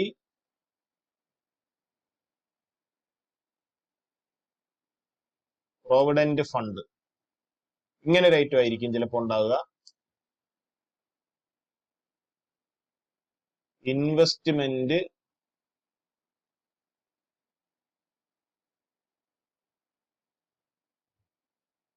fluctuation fund. P and L account എന്നോ പ്രോഫിറ്റ് ആൻഡ് ലോസ് അക്കൗണ്ട് എന്നോ ജനറൽ റിസർവ് എന്നോ workmen compensation fund, employee provident fund, investment fluctuation fund, ഈ പേരിൽ ഏതെങ്കിലും പേരിലുള്ള ഒരു ഐറ്റം ആണ് ബാലൻസ് ഷീറ്റിന്റെ ലയബിലിറ്റി സൈഡിൽ കിടക്കുന്നതെങ്കിൽ ഇതെല്ലാം അക്യുമുലേറ്റഡ് പ്രോഫിറ്റ് ആണ്, അല്ലെങ്കിൽ അൺഡിസ്ട്രിബ്യൂട്ടഡ് പ്രോഫിറ്റ് ആണ്. അൺഡിസ്ട്രിബ്യൂട്ടഡ് പ്രോഫിറ്റ് അല്ലെങ്കിൽ അക്യുമുലേറ്റഡ് പ്രോഫിറ്റ് ആണ്. ഇനി എന്താണ് ഈ ഓരോരോ ഐറ്റവും എന്നുള്ളത് ഒന്ന് ഡീറ്റെയിൽ ആയിട്ട് പറഞ്ഞുതരാം. ഒന്നാമത്തെ item P and L account. Balance ഷീറ്റിന്റെ ലയബിലിറ്റി സൈഡിൽ പ്രോഫിറ്റ് ആൻഡ് ലോസ് അക്കൗണ്ട് എന്നോ പി ആൻഡ് എൽ അക്കൗണ്ട് എന്നോ ഒരു ഐറ്റം കിടന്നാൽ അത് എന്താണെന്ന് വെച്ച് കഴിഞ്ഞാൽ കഴിഞ്ഞ വർഷത്തെ കറണ്ട് ഇയറിൽ ഇവര് പി ആൻഡ് എൽ അക്കൗണ്ട് വരയ്ക്കുമ്പോൾ അതിന്റെ ഏറ്റവും അവസാനം നെറ്റ് പ്രോഫിറ്റ് എന്നൊരു ഐറ്റം കിട്ടുമല്ലോ. നമ്മൾ പി ആൻഡ് എൽ അക്കൗണ്ട് മുമ്പ് പഠിച്ചിട്ടുള്ളതാണ്. +1 പി ആൻഡ് എൽ അക്കൗണ്ട് വരയ്ക്കുമ്പോൾ അതിന്റെ ഏറ്റവും അവസാനം നമുക്ക് നെറ്റ് പ്രോഫിറ്റ് എന്നൊരു എമൗണ്ട് കിട്ടുമല്ലോ. ആ നെറ്റ് പ്രോഫിറ്റിന്റെ എമൗണ്ട് ആണ് ഈ എമൗണ്ട്. ഉണ്ടോ? പി ആൻഡ് എൽ അക്കൗണ്ടിന്റെ ബാലൻസ് ഷീറ്റിന്റെ ലയബിലിറ്റി സൈഡിൽ പ്രോഫിറ്റ് ആൻഡ് ലോസ് അക്കൗണ്ട് എന്നൊരു ഐറ്റം കിടന്നാൽ എന്താണ് ഈ ഐറ്റം, എന്തിനാണ് ഈ ഐറ്റം സൂചിപ്പിക്കുന്നത്? കഴിഞ്ഞ കൊല്ലം നിങ്ങൾ വരച്ച പി ആൻഡ് എൽ അക്കൗണ്ടിന്റെ ലാസ്റ്റ് നിങ്ങൾക്ക് കിട്ടിയ ആ നെറ്റ് പ്രോഫിറ്റിന്റെ എമൗണ്ട് ആണ് ഈ പി ആൻഡ് എൽ അക്കൗണ്ട് എന്ന് പറഞ്ഞ് ഇവിടെ കിടക്കുന്ന ഈ എമൗണ്ട്. ഇനി ജനറൽ റിസർവ്. ഈ റിസർവ് എന്താന്ന് വെച്ച് കഴിഞ്ഞാൽ കരുതലിനെ നമ്മൾ വിളിക്കുന്ന പേരാണ് റിസർവ്. കരുതി വെക്കുക, എന്തെങ്കിലും ആവശ്യങ്ങൾക്ക് വേണ്ടി പൈസ കരുതി വെക്കുക. നമ്മൾ വീട്ടിലും ചെയ്യാറുണ്ട്. പല ആവശ്യങ്ങൾക്ക് വേണ്ടി നമ്മൾ പൈസ എന്ത് ചെയ്യാറുണ്ട്? കരുതി വെക്കാറുണ്ട്. ടൂറിന് പോകാനോ അല്ലെങ്കിൽ എന്തെങ്കിലും കല്യാണം നടത്താനോ അല്ലെങ്കിൽ എന്തെങ്കിലും ഫംഗ്ഷൻ നടത്താൻ വേണ്ടിയൊക്കെ പൈസ നമ്മൾ എന്ത് ചെയ്യാറുണ്ട്? മാറ്റി വെക്കാറുണ്ട്. അങ്ങനെ കരുതലായിട്ട് മാറ്റി വെക്കുന്ന പൈസയെ വിളിക്കുന്ന പേരാണ് ജനറൽ റിസർവ്. അപ്പൊ എല്ലാ കൊല്ലവും പ്രോഫിറ്റ് കിട്ടുമ്പോൾ ബിസിനസ്സുകാർ എന്ത് ചെയ്യുമെന്ന് അറിയാവോ? കുറച്ച് പൈസ ഏതെങ്കിലും റിസർവിലേക്ക് മാറ്റി വെക്കും. എന്തിനാ? പിന്നീട് എപ്പോഴെങ്കിലും ആവശ്യം വരുമ്പോൾ എടുക്കാനായിട്ട്. അല്ലാതെ കിട്ടുന്ന മൊത്തം പ്രോഫിറ്റ് പൈസ അടിച്ചു പൊളിച്ച് കളയുകയല്ല. അപ്പൊ ഈ കിട്ടുന്ന പ്രോഫിറ്റിൽ നിന്ന് കുറച്ച് പൈസ നമ്മളിൽ കുടുക്കയിൽ പൈസ കൊണ്ടിടുന്ന കണക്ക്, വഞ്ചിക്കത് പൈസ കുടുക്കയിൽ പൈസ കൊണ്ടിടുന്ന കണക്ക് കുറച്ച് പൈസകൾ എങ്ങോട്ട് മാറ്റിവെക്കും? റിസർവിലേക്ക് മാറ്റിവെക്കും. അങ്ങനെ മാറ്റി വെച്ചിരിക്കുന്ന പൈസയെ വിളിക്കുന്ന പേരാണ് ജനറൽ റിസർവ്. അപ്പൊ അതും ആരാണ് മാറ്റി വെച്ചത്? പാർട്ട്നേഴ്സ് ആണ് മാറ്റി വെച്ചത്. എവിടുന്നാണ് മാറ്റി വെച്ചത്? അവരെ പ്രോഫിറ്റിൽ നിന്നാണ് മാറ്റിവെച്ചത്. യഥാർത്ഥത്തിൽ ആ പ്രോഫിറ്റ് അവർ വീതിച്ചെടുക്കേണ്ട പ്രോഫിറ്റാ. ആ പ്രോഫിറ്റിന്റെ ഫുൾ എമൗണ്ട് അവർ വീതിച്ചെടുക്കാതെ കുറച്ച് എമൗണ്ട് അവർ എങ്ങോട്ട് മാറ്റിവെച്ചു? റിസർവിലേക്ക് മാറ്റിവെച്ചു. എങ്കിൽ ആ റിസർവിൽ ഇരിക്കുന്ന പൈസ യഥാർത്ഥത്തിൽ ആർക്ക് അവകാശപ്പെട്ടതാ? ഓണേഴ്സിന് അവകാശപ്പെട്ടതല്ലേ. അപ്പൊ അവർക്കത് വീതിച്ചെടുക്കണ്ടേ? ഉണ്ടോ? അപ്പൊ ജനറൽ റിസർവ് എന്ന് പറഞ്ഞാൽ അതാണ്. എന്തെങ്കിലും പർപ്പസിന് വേണ്ടി നമ്മൾ കരുതി വെക്കുന്ന പൈസയെ വിളിക്കുന്ന പേരാണ് ജനറൽ റിസർവ്. ഇനി വർക്ക്മെൻ കോമ്പൻസേഷൻ ഫണ്ട് എന്ന് പറയുന്ന ഒരു ഫണ്ട് ചിലപ്പോ ബിസിനസ്സിൽ മെയിൻറ്റെയിൻ ചെയ്യാറുണ്ട്. എന്തിനു വേണ്ടിയാ? ഈ വർക്കേഴ്സ് ജോലി ചെയ്യുന്നതിന്റെ ഇടയിൽ വല്ല ആക്സിഡന്റോ അപകടങ്ങളോ, അവർക്കെല്ലാം ഫാക്ടറിയിലൊക്കെ വർക്ക് ചെയ്യുന്നവരാണെങ്കിൽ ചിലപ്പോൾ മെഷീന്റെ ഇടയിൽ കൈയൊക്കെ വീണിട്ട് ചിലപ്പോൾ കൈക്ക് അപകടങ്ങളൊക്കെ സംഭവിക്കാം. അല്ലെങ്കിൽ ചിലപ്പോൾ വലിയ കോൺക്രീറ്റിംഗ് പണിയൊക്കെ നടക്കുന്നതാണെങ്കിലും മോളിൽ നിന്ന് വീണിട്ട് കയ്യോ കാലോ ഒടിയുകയോ ചിലപ്പോൾ ആള് മരിച്ചു പോവുകയോ അങ്ങനെ എന്തെങ്കിലുമൊക്കെ സംഭവിക്കാം. അപ്പൊ വർക്കേഴ്സിന് എന്തെങ്കിലും അപകടങ്ങളോ ആക്സിഡന്റുകളോ സംഭവിക്കുകയാണെങ്കിൽ അവന് കോമ്പൻസേഷൻ കൊടുക്കണ്ടേ? പൈസ കൊടുക്കണ്ടേ? അതിനുവേണ്ടി കരുതി വെച്ചിരിക്കുന്ന പൈസയെ വിളിക്കുന്ന പേരാണ് വർക്ക്മെൻ കോമ്പൻസേഷൻ ഫണ്ട്, അല്ലെങ്കിൽ ഇങ്ങനെയും പറയാം, അതിന്റെ പേര് വർക്ക്മെൻ ആക്സിഡന്റ് കോമ്പൻസേഷൻ ഫണ്ട് എന്നും പറയാറുണ്ട്. അപ്പൊ അങ്ങനെ മാറ്റി വെച്ചിരിക്കുന്ന പൈസയെ വിളിക്കുന്ന പേരാണ് വർക്ക്മെൻ കോമ്പൻസേഷൻ ഫണ്ട്. അടുത്തത് എംപ്ലോയി പ്രോവിഡന്റ് ഫണ്ട്. അവിടുത്തെ എംപ്ലോയികൾ റിട്ടയർ ആയി പോകുമ്പോഴത്തേക്ക് അവർക്ക് PF കൊടുക്കണ്ടേ? PF ഗ്രാറ്റുവിറ്റി എന്ന് കേട്ടിട്ടില്ലേ? റിട്ടയർ ആയി പോകുന്ന ആൾക്കാർക്ക് കൊടുക്കുന്ന പൈസയെ വിളിക്കുന്ന പേരാ. അപ്പൊ അങ്ങനെ എംപ്ലോയീസിന് റിട്ടയർ ആവുന്ന ടൈമിൽ കൊടുക്കാൻ വേണ്ടി വെച്ചിരിക്കുന്ന പൈസയാണ് PF, പ്രോവിഡന്റ് ഫണ്ട്. അപ്പൊ അങ്ങനെ ക്രിയേറ്റ് ചെയ്ത് വെച്ചിരിക്കുന്ന ഫണ്ടിന്റെ പേരാണ് എംപ്ലോയി പ്രോവിഡന്റ് ഫണ്ട്. അപ്പം P&L account, general reserve, workmen compensation fund, employee provident fund. അടുത്തത് ഇൻവെസ്റ്റ്മെന്റ് ഫ്ലക്ച്വേഷൻ ഫണ്ട്. അതിനെ കുറിച്ച് കുറച്ച് വ്യക്തമായിട്ട് നിങ്ങൾ മനസ്സിലാക്കണം. ഇൻവെസ്റ്റ്മെന്റ് ഫ്ലക്ച്വേഷൻ ഫണ്ട് എന്താന്ന് വെച്ച് കഴിഞ്ഞാൽ, ഇൻവെസ്റ്റ്മെന്റ് എന്താണെന്ന് ആദ്യം അറിയണം. നമ്മൾ പുറത്ത് എവിടെയെങ്കിലും പൈസ കൊണ്ടുപോയി നിക്ഷേപിക്കുന്നതിനെ വിളിക്കുന്ന പേരാണ് ഇൻവെസ്റ്റ്മെന്റ്. ഈ ബിസിനസ് നടത്തുന്ന ആൾക്കാർ പുറത്ത് ചിലപ്പോൾ പൈസ കൊണ്ടുപോയി ഇൻവെസ്റ്റ് ചെയ്യാറുണ്ട്. ചിലപ്പോൾ ഏതെങ്കിലും സ്ഥലങ്ങളിലോ അല്ലെങ്കിൽ സ്വർണ്ണങ്ങളിലോ അല്ലെങ്കിൽ ഏതെങ്കിലും കമ്പനികളുടെ ഷെയറുകളിലോ ബോണ്ടുകളിലോ പൈസ കൊണ്ട് ചിലപ്പോൾ എന്ത് ചെയ്യും? ഇൻവെസ്റ്റ് ചെയ്യും. ഇപ്പൊ 10 ലക്ഷം രൂപ കൊണ്ട് ഇൻവെസ്റ്റ് ചെയ്തു. ഈ 10 ലക്ഷം രൂപ ഇൻവെസ്റ്റ് ചെയ്തത് ഇപ്പൊ ഏതെങ്കിലും ലാൻഡിലാണെന്ന് ഇരിക്കട്ടെ. അപ്പൊ നമ്മുടെ ഇൻവെസ്റ്റ്മെന്റ് ആണ് 10 ലക്ഷം രൂപ നമ്മളൊരു സ്ഥലത്തിൽ ഇൻവെസ്റ്റ് ചെയ്തിട്ടുണ്ട്. ഈ സ്ഥലം നമ്മൾ 10 ലക്ഷം രൂപയ്ക്കാണ് മേടിച്ചത്. ഇപ്പോൾ അതിന് മാർക്കറ്റിൽ വില 12 ലക്ഷം രൂപയാണ്. അപ്പം ആ ഇൻവെസ്റ്റ്മെന്റിന്റെ വില കൂടി. ഇൻവെസ്റ്റ്മെന്റിന്റെ വില കൂടിക്കഴിഞ്ഞാൽ ഈ ഫണ്ടിന്റെ ആവശ്യം ഇനി ഇല്ല. കാരണം ഇൻവെസ്റ്റ്മെന്റിൽ എന്തെങ്കിലും നഷ്ടം വരികയാണെങ്കിൽ ആ നഷ്ടത്തിന് വേണ്ട പൈസ എടുക്കാനാണ് ഈ ഫണ്ട്. അപ്പൊ മാർക്കറ്റ് വാല്യൂ ഇപ്പൊ കൂടുകയല്ലേ ചെയ്തത്, ഇൻവെസ്റ്റ്മെന്റ് ചെയ്ത പൈസ കൂടുകയല്ലേ ചെയ്തത്. അപ്പൊ അതുകൊണ്ട് ഈ ഫണ്ടിന്റെ ആവശ്യമില്ല. ഈ ഫണ്ട് ആര് വീതിച്ചെടുക്കും? പാർട്ട്നേഴ്സ് വീതിച്ചെടുക്കും. ഇനി 10 ലക്ഷം രൂപ നമ്മൾ ഇൻവെസ്റ്റ് ചെയ്തപ്പോ ഈ സ്ഥലത്തിന്റെ വില 8 ലക്ഷമായിട്ട് കുറഞ്ഞു. സ്ഥലത്തിന്റെ വില 8 ലക്ഷമായിട്ട് കുറഞ്ഞെന്ന് പറഞ്ഞാൽ ഈ ഇൻവെസ്റ്റ്മെന്റ് നമുക്കിപ്പോ 2 ലക്ഷം രൂപയുടെ നഷ്ടം വന്നു. അപ്പൊ ഈ 2 ലക്ഷം രൂപ നമ്മൾ എവിടെ നിന്ന് എടുക്കും? ഈ ഇൻവെസ്റ്റ്മെന്റ് ഫ്ലക്ച്വേഷൻ ഫണ്ടിൽ നിന്ന് എടുത്തിട്ട് ഇൻവെസ്റ്റ്മെന്റ് ഫ്ലക്ച്വേഷൻ ഫണ്ടിൽ ബാക്കിയുള്ള പൈസ ആര് വീതിച്ചെടുക്കും? പാർട്ട്നേഴ്സ് വീതിച്ചെടുക്കും. അപ്പൊ ഇൻവെസ്റ്റ്മെന്റിൽ ഉണ്ടാകുന്ന ലാഭനഷ്ടങ്ങൾക്ക് വേണ്ടി അഡ്ജസ്റ്റ് ചെയ്യാനാണ് ഏത് ഫണ്ട്? Investment fluctuation fund. അപ്പൊ ഈ പേരിൽ ഏതെങ്കിലും ഒരു ഐറ്റം ലയബിലിറ്റി സൈഡിൽ കിടന്നാൽ ഇതെല്ലാം അക്യുമുലേറ്റഡ് പ്രോഫിറ്റ് ആണ്, അൺഡിസ്ട്രിബ്യൂട്ടഡ് പ്രോഫിറ്റ് ആണ്. ഇതെല്ലാം ഓൾഡ് പാർട്ട്നേഴ്സ് ഓൾഡ് റേഷ്യോയില് വീതിച്ചെടുക്കണം. അതിന്റെ ജേണൽ എൻട്രി നമ്മളിപ്പോ പഠിക്കും. ഇത് വീതിച്ചെടുക്കുമ്പോഴുള്ള ജേണൽ എൻട്രി. അപ്പൊ ഓൾഡ് പാർട്ട്നേഴ്സ് ഓൾഡ് റേഷ്യോയിൽ ഈ ഐറ്റം എന്ത് ചെയ്യണം? വീതിച്ചെടുക്കണം. ക്ലിയർ ആയല്ലോ? P&L account, general reserve, workmen compensation fund, employee provident fund, investment fluctuation fund. ഇനി നമുക്ക് അതിന്റെ ജേണൽ എൻട്രി നോക്കാം. അപ്പൊ ഈ ഐറ്റത്തിന്റെ ജേണൽ എൻട്രിയാണ് നമുക്ക് എഴുതേണ്ടത്. നോക്കാം. ഓക്കെ, അക്യുമുലേറ്റഡ് പ്രോഫിറ്റിന്റെ ജേണൽ എൻട്രി. ഈ അക്യുമുലേറ്റഡ് പ്രോഫിറ്റുകൾ ഏതൊക്കെയാ? Profit and loss account, general reserve, workmen compensation fund, employee provident fund, investment fluctuation fund. ഈ ഐറ്റംസ് എല്ലാം കിടക്കുന്നത് ബാലൻസ് ഷീറ്റിന്റെ ഏത് സൈഡിലാണ് നമുക്കറിയാം? ലയബിലിറ്റി സൈഡിലാണെന്നറിയാം. അതുകൊണ്ട് തന്നെ ഈ ഫണ്ടുകൾക്കും റിസർവുകൾക്കും പ്രോഫിറ്റുകൾക്കും എല്ലാം ഏത് ബാലൻസ്? Credit balance. ശരിയല്ലേ? ഈ ക്രെഡിറ്റ് ബാലൻസ് ഉള്ള ഈ ഫണ്ടുകളും റിസർവുകളെല്ലാം ഇപ്പൊ ആര് വീതിച്ചെടുക്കാൻ പോകുന്നു? ഓൾഡ് പാർട്ട്നേഴ്സ് വീതിച്ചെടുക്കാൻ പോകുന്നു. ഇനി ഓൾഡ് പാർട്ട്നേഴ്സ് ഈ എമൗണ്ട് എല്ലാം വീതിച്ചെടുത്താൽ അവരെ ക്യാപിറ്റൽ കൂടുവോ കുറയുവോ? Simple logic. ഈ പ്രോഫിറ്റുകളെല്ലാം ഓൾഡ് പാർട്ട്നേഴ്സ് വീതിച്ചെടുത്ത് കഴിഞ്ഞാൽ അവരെ ക്യാപിറ്റല് കൂടും. പ്ലസ് ഇട്ട് കാണിക്കുകയാണ്, അവരെ ക്യാപിറ്റല് കൂടും. ഇനി ക്യാപിറ്റലിന് ഏത് ബാലൻസാ? ക്യാപിറ്റലിനെല്ലാം ക്രെഡിറ്റ് ബാലൻസ്. ശരിയല്ലേ? അപ്പൊ ക്രെഡിറ്റ് ബാലൻസ് ആണ് അക്യുമുലേറ്റഡ് പ്രോഫിറ്റിന്, ക്യാപിറ്റലിനും ക്രെഡിറ്റ് ബാലൻസ്. ഇനി നമുക്ക് എന്റെ ജേർണലിന്റെ ലോജിക്ക് നോക്കിയേ. ക്രെഡിറ്റ് ബാലൻസ് ഉള്ള ഈ ഫണ്ടുകളെല്ലാം ആര് വീതിച്ചെടുത്തു? പാർട്ട്നേഴ്സ് വീതിച്ചെടുത്തു. അപ്പൊ പാർട്ട്നേഴ്സിന്റെ ക്യാപിറ്റല് കൂടും. ഈ ക്രെഡിറ്റ് ബാലൻസ് ഉള്ള ഫണ്ടുകളെല്ലാം പാർട്ട്നേഴ്സ് വീതിച്ചെടുത്ത് കഴിഞ്ഞാൽ ഇനി ഈ ക്രെഡിറ്റ് ബാലൻസ് ഉള്ള ഈ ഫണ്ടുകൾ നമ്മുടെ ബിസിനസ്സിൽ ഉണ്ടോ? നമ്മുടെ ബിസിനസ്സിൽ ഇല്ല. അപ്പൊ നമ്മുടെ ബിസിനസ്സിൽ നിന്ന് ഈ ഫണ്ടുകളെല്ലാം ഇല്ലാതാകണ്ടേ? നമ്മുടെ ബുക്സ് ഓഫ് അക്കൗണ്ട്സിൽ നിന്ന് ഈ ഫണ്ടുകളെല്ലാം ഇല്ലാതാകണം. കാരണം ഇതെല്ലാം വീതിച്ചെടുക്കുകയാണ്. വീതിച്ചെടുത്തു കഴിഞ്ഞാൽ പിന്നെ ഇങ്ങനെ ഒരു ഫണ്ട് നമ്മുടെ ബുക്സ് ഓഫ് അക്കൗണ്ട്സിൽ ഉണ്ടാകാനേ പാടില്ല. മനസ്സിലായോ? അപ്പൊ ഈ ക്രെഡിറ്റ് ബാലൻസ് ഉള്ള ഈ ഫണ്ടുകളെല്ലാം നമ്മുടെ ബുക്സ് ഓഫ് അക്കൗണ്ട്സിൽ നിന്ന് ഇല്ലാതാകണം. ക്രെഡിറ്റ് ബാലൻസ് ഉള്ളത് ഇല്ലാതാകണമെങ്കിൽ അതിന് എന്ത് ചെയ്യണം? ക്രെഡിറ്റ് ബാലൻസ് ഉള്ള ഒരു സാധനം ഇല്ലാതാകണമെങ്കിൽ അതിന് ഡെബിറ്റ് ചെയ്താൽ മതി. അതുപോലെ ഡെബിറ്റ് ബാലൻസ് ഉള്ള ഒരു സാധനം ഇല്ലാതാകണമെങ്കിൽ അതിന് എന്ത് ചെയ്താൽ മതി? ക്രെഡിറ്റ് ചെയ്താൽ മതി. കണ്ടോ? അപ്പൊ ഈ ഐറ്റംസ് എല്ലാം ഇല്ലാതാകണമെങ്കിൽ അതിനെന്ത് ചെയ്യണം? ഡെബിറ്റ് ചെയ്യണം. അപ്പൊ ജേണൽ എൻട്രിയിൽ ഇവന്മാരെ എല്ലാ എണ്ണത്തിനെയും പിടിച്ച് എന്ത് ചെയ്യണം? ഡെബിറ്റ് ചെയ്യണം. നോക്കിയേ ജേണൽ എൻട്രി വരുന്നത് P&L account debtor, general reserve account debtor, ഷോർട്ടാക്കി ഞാൻ എഴുതുന്നേ ഉള്ളൂ. Workmen compensation fund account debtor, employee provident fund account debtor, investment fluctuation fund account debtor. ഉണ്ടോ? അപ്പൊ ക്രെഡിറ്റ് ബാലൻസ് ഉള്ള ഫണ്ടുകളെല്ലാം ഇല്ലാതാകാൻ വേണ്ടി അതിനെന്ത് ചെയ്തു? ഡെബിറ്റ് ചെയ്തു. അത് ആര് വീതിച്ചെടുത്തു? ഓൾഡ് പാർട്ട്നേഴ്സ് വീതിച്ചെടുത്തു. ഓൾഡ് പാർട്ട്നേഴ്സ് വീതിച്ചെടുത്തപ്പോൾ അവരെ ക്യാപിറ്റല് കൂടി. ക്യാപിറ്റലിന് ഏത് balance? Credit balance. Credit balance ഉള്ളത് കൂടണമെങ്കിൽ വീണ്ടും അതിനെന്ത് ചെയ്യണം? ക്രെഡിറ്റ് ചെയ്യണം. ഈ റൂളൊക്കെ ഞാൻ മുമ്പ് പറഞ്ഞു തന്നിട്ടുള്ളതാ. To old partners capital, old partners capital. ഇത്രയും ഫണ്ടുകൾ ഉണ്ട്, അതുകൊണ്ടാണ് നമ്മൾ ജേണൽ എൻട്രി ഇങ്ങനെ എഴുതിയത്. പക്ഷെ പ്രോബ്ലം നിങ്ങൾ ചെയ്യുമ്പോൾ ചിലപ്പോൾ ഇത്രയും ഫണ്ടുകൾ കാണത്തില്ല. ചിലപ്പോൾ ജനറൽ റിസർവ് മാത്രമേ കാണത്തുള്ളൂ. അപ്പൊ എങ്ങനെ എൻട്രി എഴുതും? General reserve account at to old partners capital.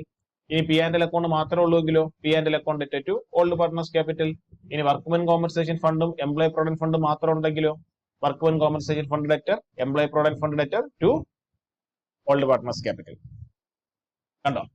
അപ്പൊ ഇങ്ങനെയാണ് എന്റെ ജേണൽ എൻട്രി വരുന്നത്. അക്യുമുലേറ്റഡ് പ്രോഫിറ്റിനെല്ലാം ജേണൽ എൻട്രി വീതിക്കുമ്പോൾ എൻട്രി ഇതാണ്. ഇനി ഇത് വീതിക്കേണ്ടത് ഏത് റേഷ്യോയിലാ? Old റേഷ്യോയിലാണ് വീതിക്കേണ്ടത്, sacrificing റേഷ്യോയിലല്ല വീതിക്കേണ്ടത്. പിന്നെ ഒരു കാര്യം കൂടെ അറിയേണ്ടത്, പ്രോബ്ലം ചെയ്യുമ്പോൾ അവിടെ പാർട്ട്നേഴ്സിന് പേര് കാണും. A, B, C എന്ന് പറയുന്ന പേര് കാണും. അപ്പൊ അവരെ പേര് വേണം ഇവിടെ എഴുതാൻ. എയും ബിയും ഉണ്ടെങ്കിൽ to S capital, to B's capital. അതൊക്കെ നമുക്കറിയാം എങ്ങനെ എഴുതണം. ഇനി ഇതേപോലെ തന്നെ അക്യുമുലേറ്റഡ് ലോസുകൾ ഉണ്ടല്ലോ. അക്യുമുലേറ്റഡ് ലോസ് വരുന്നത് ബാലൻസ് ഷീറ്റിന്റെ അസറ്റ് സൈഡിലായിരിക്കും. അത് ഏത് പേരിലാണ് ബാലൻസ് ഷീറ്റിന്റെ അസറ്റ് സൈഡിൽ കിടക്കുന്നത്? അത് ഒരൊറ്റ പേരിൽ മാത്രമേ ബാലൻസ് ഷീറ്റ് അസറ്റ് സൈഡിൽ കിടക്കൂ. ബാലൻസ് ഷീറ്റിന്റെ അസറ്റ് സൈഡിൽ പ്രോഫിറ്റ് ആൻഡ് ലോസ് അക്കൗണ്ട് എന്നൊരു ഐറ്റം ഉണ്ടെങ്കിൽ, ഇപ്പൊ ശ്രദ്ധിക്കുക, ബാലൻസ് ഷീറ്റിന്റെ ലയബിലിറ്റി സൈഡിലും പ്രോഫിറ്റ് ആൻഡ് ലോസ് അക്കൗണ്ട് എന്നൊരു ഐറ്റം വരാം. ബാലൻസ് ഷീറ്റിന്റെ അസറ്റ് സൈഡിലും പ്രോഫിറ്റ് ആൻഡ് ലോസ് അക്കൗണ്ട് എന്നൊരു ഐറ്റം വരാം. ബാലൻസ് ഷീറ്റിന്റെ ലയബിലിറ്റി സൈഡിലാണ് പ്രോഫിറ്റ് ആൻഡ് ലോസ് അക്കൗണ്ട് എന്നൊരു ഐറ്റം വരുന്നതെങ്കിൽ, ബാലൻസ് ഷീറ്റിന്റെ ലയബിലിറ്റി സൈഡിലാണ് പ്രോഫിറ്റ് ആൻഡ് ലോസ് അക്കൗണ്ട് എന്നൊരു ഐറ്റം വരുന്നതെങ്കിൽ അത് നമ്മുടെ നെറ്റ് പ്രോഫിറ്റ് ആണ്, അത് അക്യുമുലേറ്റഡ് പ്രോഫിറ്റ് ആണ്. ഇനി ബാലൻസ് ഷീറ്റിന്റെ അസറ്റ് സൈഡിലാണ് പ്രോഫിറ്റ് ആൻഡ് ലോസ് അക്കൗണ്ട് എന്നൊരു ഐറ്റം വരുന്നതെങ്കിൽ അത് നമ്മുടെ കഴിഞ്ഞ കൊല്ലത്ത് P&L അക്കൗണ്ട് വരച്ചപ്പോൾ കിട്ടിയത് നെറ്റ് ലോസ് ആണെങ്കിൽ ആ എമൗണ്ട് ആണ്, അത് അക്യുമുലേറ്റഡ് ലോസ് ആണ്. ഇതും ആര് വീതിക്കണം? ഓൾഡ് പാർട്ട്നേഴ്സ് വീതിക്കണം. പ്രോഫിറ്റ് വീതിച്ച് അതേപോലെ തന്നെ ഓൾഡ് പാർട്ട്നേഴ്സ് ഇതും വീതിക്കണം. ഇനി ഇത് ലോസ് അല്ലേ, അസറ്റ് സൈഡിൽ കിടക്കുന്ന ഐറ്റം അല്ലേ, അതിന് ഏത് ബാലൻസ്? Debit balance. അപ്പൊ ഈ ഡെബിറ്റ് ബാലൻസ് ഉള്ള ഈ ലോസ് ഇപ്പൊ ആര് വീതിക്കാൻ പോകുന്നു? ഓൾഡ് പാർട്ട്നേഴ്സ് വീതിച്ചെടുക്കാൻ പോകുന്നു. ഓൾഡ് പാർട്ട്നേഴ്സ് ഈ ലോസ് വീതിച്ചെടുത്തു കഴിഞ്ഞാൽ ഈ ലോസ് നമ്മുടെ ബുക്ക് ഓഫ് അക്കൗണ്ട്സിൽ നിന്ന് ഇല്ലാതാകണ്ടേ? ബുക്സ് ഓഫ് അക്കൗണ്ട്സിൽ നിന്ന് ഇല്ലാതാകണമെങ്കിൽ ഈ ഡെബിറ്റ് ബാലൻസ് ഉള്ളതിനെ എന്ത് ചെയ്യണം? ക്രെഡിറ്റ് ചെയ്യണം. അപ്പൊ പ്രോഫിറ്റ് ആൻഡ് ലോസ് അക്കൗണ്ടിനെ ജേണൽ എൻട്രിയിൽ നമ്മൾ എന്ത് ചെയ്യണം? ക്രെഡിറ്റ് ചെയ്യണം. ഇനി ഏതിനെ ഡെബിറ്റ് ചെയ്യണം ജേണൽ എൻട്രിയിൽ? ഇതിപ്പോ ആരാ വീതിച്ചെടുത്തത്? പാർട്ട്നേഴ്സ് ആണ് വീതിച്ചെടുത്തത്. നോക്കിയേ, പ്രോഫിറ്റ് വീതിച്ചെടുത്താൽ പാർട്ട്നേഴ്സിന്റെ ക്യാപിറ്റൽ കൂടും. പ്രോഫിറ്റ് ആണ് വീതിക്കുന്നതെങ്കിൽ പാർട്ട്നേഴ്സിന്റെ ക്യാപിറ്റൽ കൂടും. മറിച്ച് ലോസ് ആണ് വീതിക്കുന്നതെങ്കിൽ പാർട്ട്നേഴ്സിന്റെ ക്യാപിറ്റൽ കുറയും. പാർട്ട്നേഴ്സിന്റെ ക്യാപിറ്റൽ അക്കൗണ്ടിന് ഏത് balance? Credit balance. Credit balance ഉള്ളത് കൂടണമെങ്കിൽ നമ്മൾ അതിന് എന്ത് ചെയ്യണം? ക്രെഡിറ്റ് ചെയ്യണം. ക്രെഡിറ്റ് ബാലൻസ് ഉള്ളത് കുറയണമെങ്കിൽ നമ്മൾ അതിന് എന്ത് ചെയ്യണം? ഡെബിറ്റ് ചെയ്യണം. അപ്പൊ പാർട്ട്നേഴ്സിന്റെ ക്യാപിറ്റൽ അക്കൗണ്ട് ഇവിടെ കുറയുകയാണ് ചെയ്യുന്നത്, ലോസ് വീതിക്കുന്നതുകൊണ്ട്. അപ്പൊ ക്രെഡിറ്റ് ബാലൻസ് ഉള്ള പാർട്ട്നേഴ്സിന്റെ ക്യാപിറ്റൽ അക്കൗണ്ട് കുറയണമെങ്കിൽ അതിന് എന്ത് ചെയ്യണം? ഡെബിറ്റ് ചെയ്യണം. അപ്പൊ പാർട്ട്നേഴ്സിന്റെ ക്യാപിറ്റൽ അക്കൗണ്ടിനെ ഡെബിറ്റ് ചെയ്യണം. ഏതിനെ ക്രെഡിറ്റ് ചെയ്യണം? പ്രോഫിറ്റ് ആൻഡ് ലോസ് അക്കൗണ്ടിനെ ക്രെഡിറ്റ് ചെയ്യണം. അപ്പൊ ജേണൽ എൻട്രി എങ്ങനെ വരും? Partners capital account debtor to profit and loss account. ഉണ്ടോ? ഇതും ഏത് റേഷ്യോയിലാണ് വീതിക്കേണ്ടത്? ഓൾഡ് റേഷ്യോയിലാണ് വീതിക്കേണ്ടത്. അവിടെയും പ്രോബ്ലം ചെയ്യുമ്പോൾ പാർട്ട്നേഴ്സിന് പേര് കാണും, A, B, C എന്നെല്ലാം. അപ്പൊ അവരെ പേര് വേണം കൊടുക്കാൻ. എസ് ക്യാപിറ്റൽ, ബീസ് ക്യാപിറ്റൽ എന്നെല്ലാം പേര് വേണം കൊടുക്കാൻ. ഇതാണ് അക്യുമുലേറ്റഡ് പ്രോഫിറ്റും ലോസും വീതിക്കുമ്പോൾ ഉള്ള ജേണൽ എൻട്രി. അക്യുമുലേറ്റഡ് പ്രോഫിറ്റ് വീതിക്കുമ്പോൾ ഉള്ള ജേണൽ എൻട്രി. അപ്പൊ ജനറൽ ആയിട്ട് പറഞ്ഞാൽ ഇങ്ങനെ പറഞ്ഞൂടെ, ഇതെല്ലാം അക്യുമുലേറ്റഡ് പ്രോഫിറ്റുകളല്ലേ? അപ്പൊ കോമൺ ആയിട്ട് നമുക്ക് ജേണൽ എൻട്രി ഇങ്ങനെ പറഞ്ഞൂടെ, accumulated profit account debtor to old partners capital. ശരിയല്ല, അതല്ലേ കറക്റ്റ് എൻട്രി. അക്യുമുലേറ്റഡ് പ്രോഫിറ്റിനെ എല്ലാം ഡെബിറ്റ് ചെയ്തു, ഓൾഡ് പാർട്ട്നേഴ്സ് ക്യാപിറ്റലിനെ ക്രെഡിറ്റ് ചെയ്തു. അപ്പൊ accumulated profit account debt to old partners capital, അതല്ലേ എന്റെ നെറ്റ് എൻട്രി. അതുപോലെ തന്നെ ഇവിടെ നോക്കിയേ, ഈ പി ആൻഡ് എൽ എന്ന് പറയുന്നത് എന്താ? Accumulated loss. അപ്പൊ ജേണൽ എൻട്രി എന്താണ്? General entry. Partners capital account debt to accumulated loss. ഇനി നമുക്ക് ഇതിന്റെ ഒരു പ്രോബ്ലം വർക്ക്ഔട്ട് ചെയ്ത് നോക്കാം. അപ്പൊ കുറച്ചുകൂടി കാര്യങ്ങൾ ക്ലിയർ ആവും. Mala and Vimala were partners, sharing profits and losses in the ratio 3:2. അപ്പോൾ ഒരു ഓൾഡ് റേഷ്യോ 3:2. 3:2 എന്ന് നമുക്കറിയാം 3/5 ഉം 2/5 ഉം. On 31/3/2017, Varshini was admitted as a partner. അപ്പോൾ പുതിയ പാർട്ണർ വരുന്ന വർഷിനി.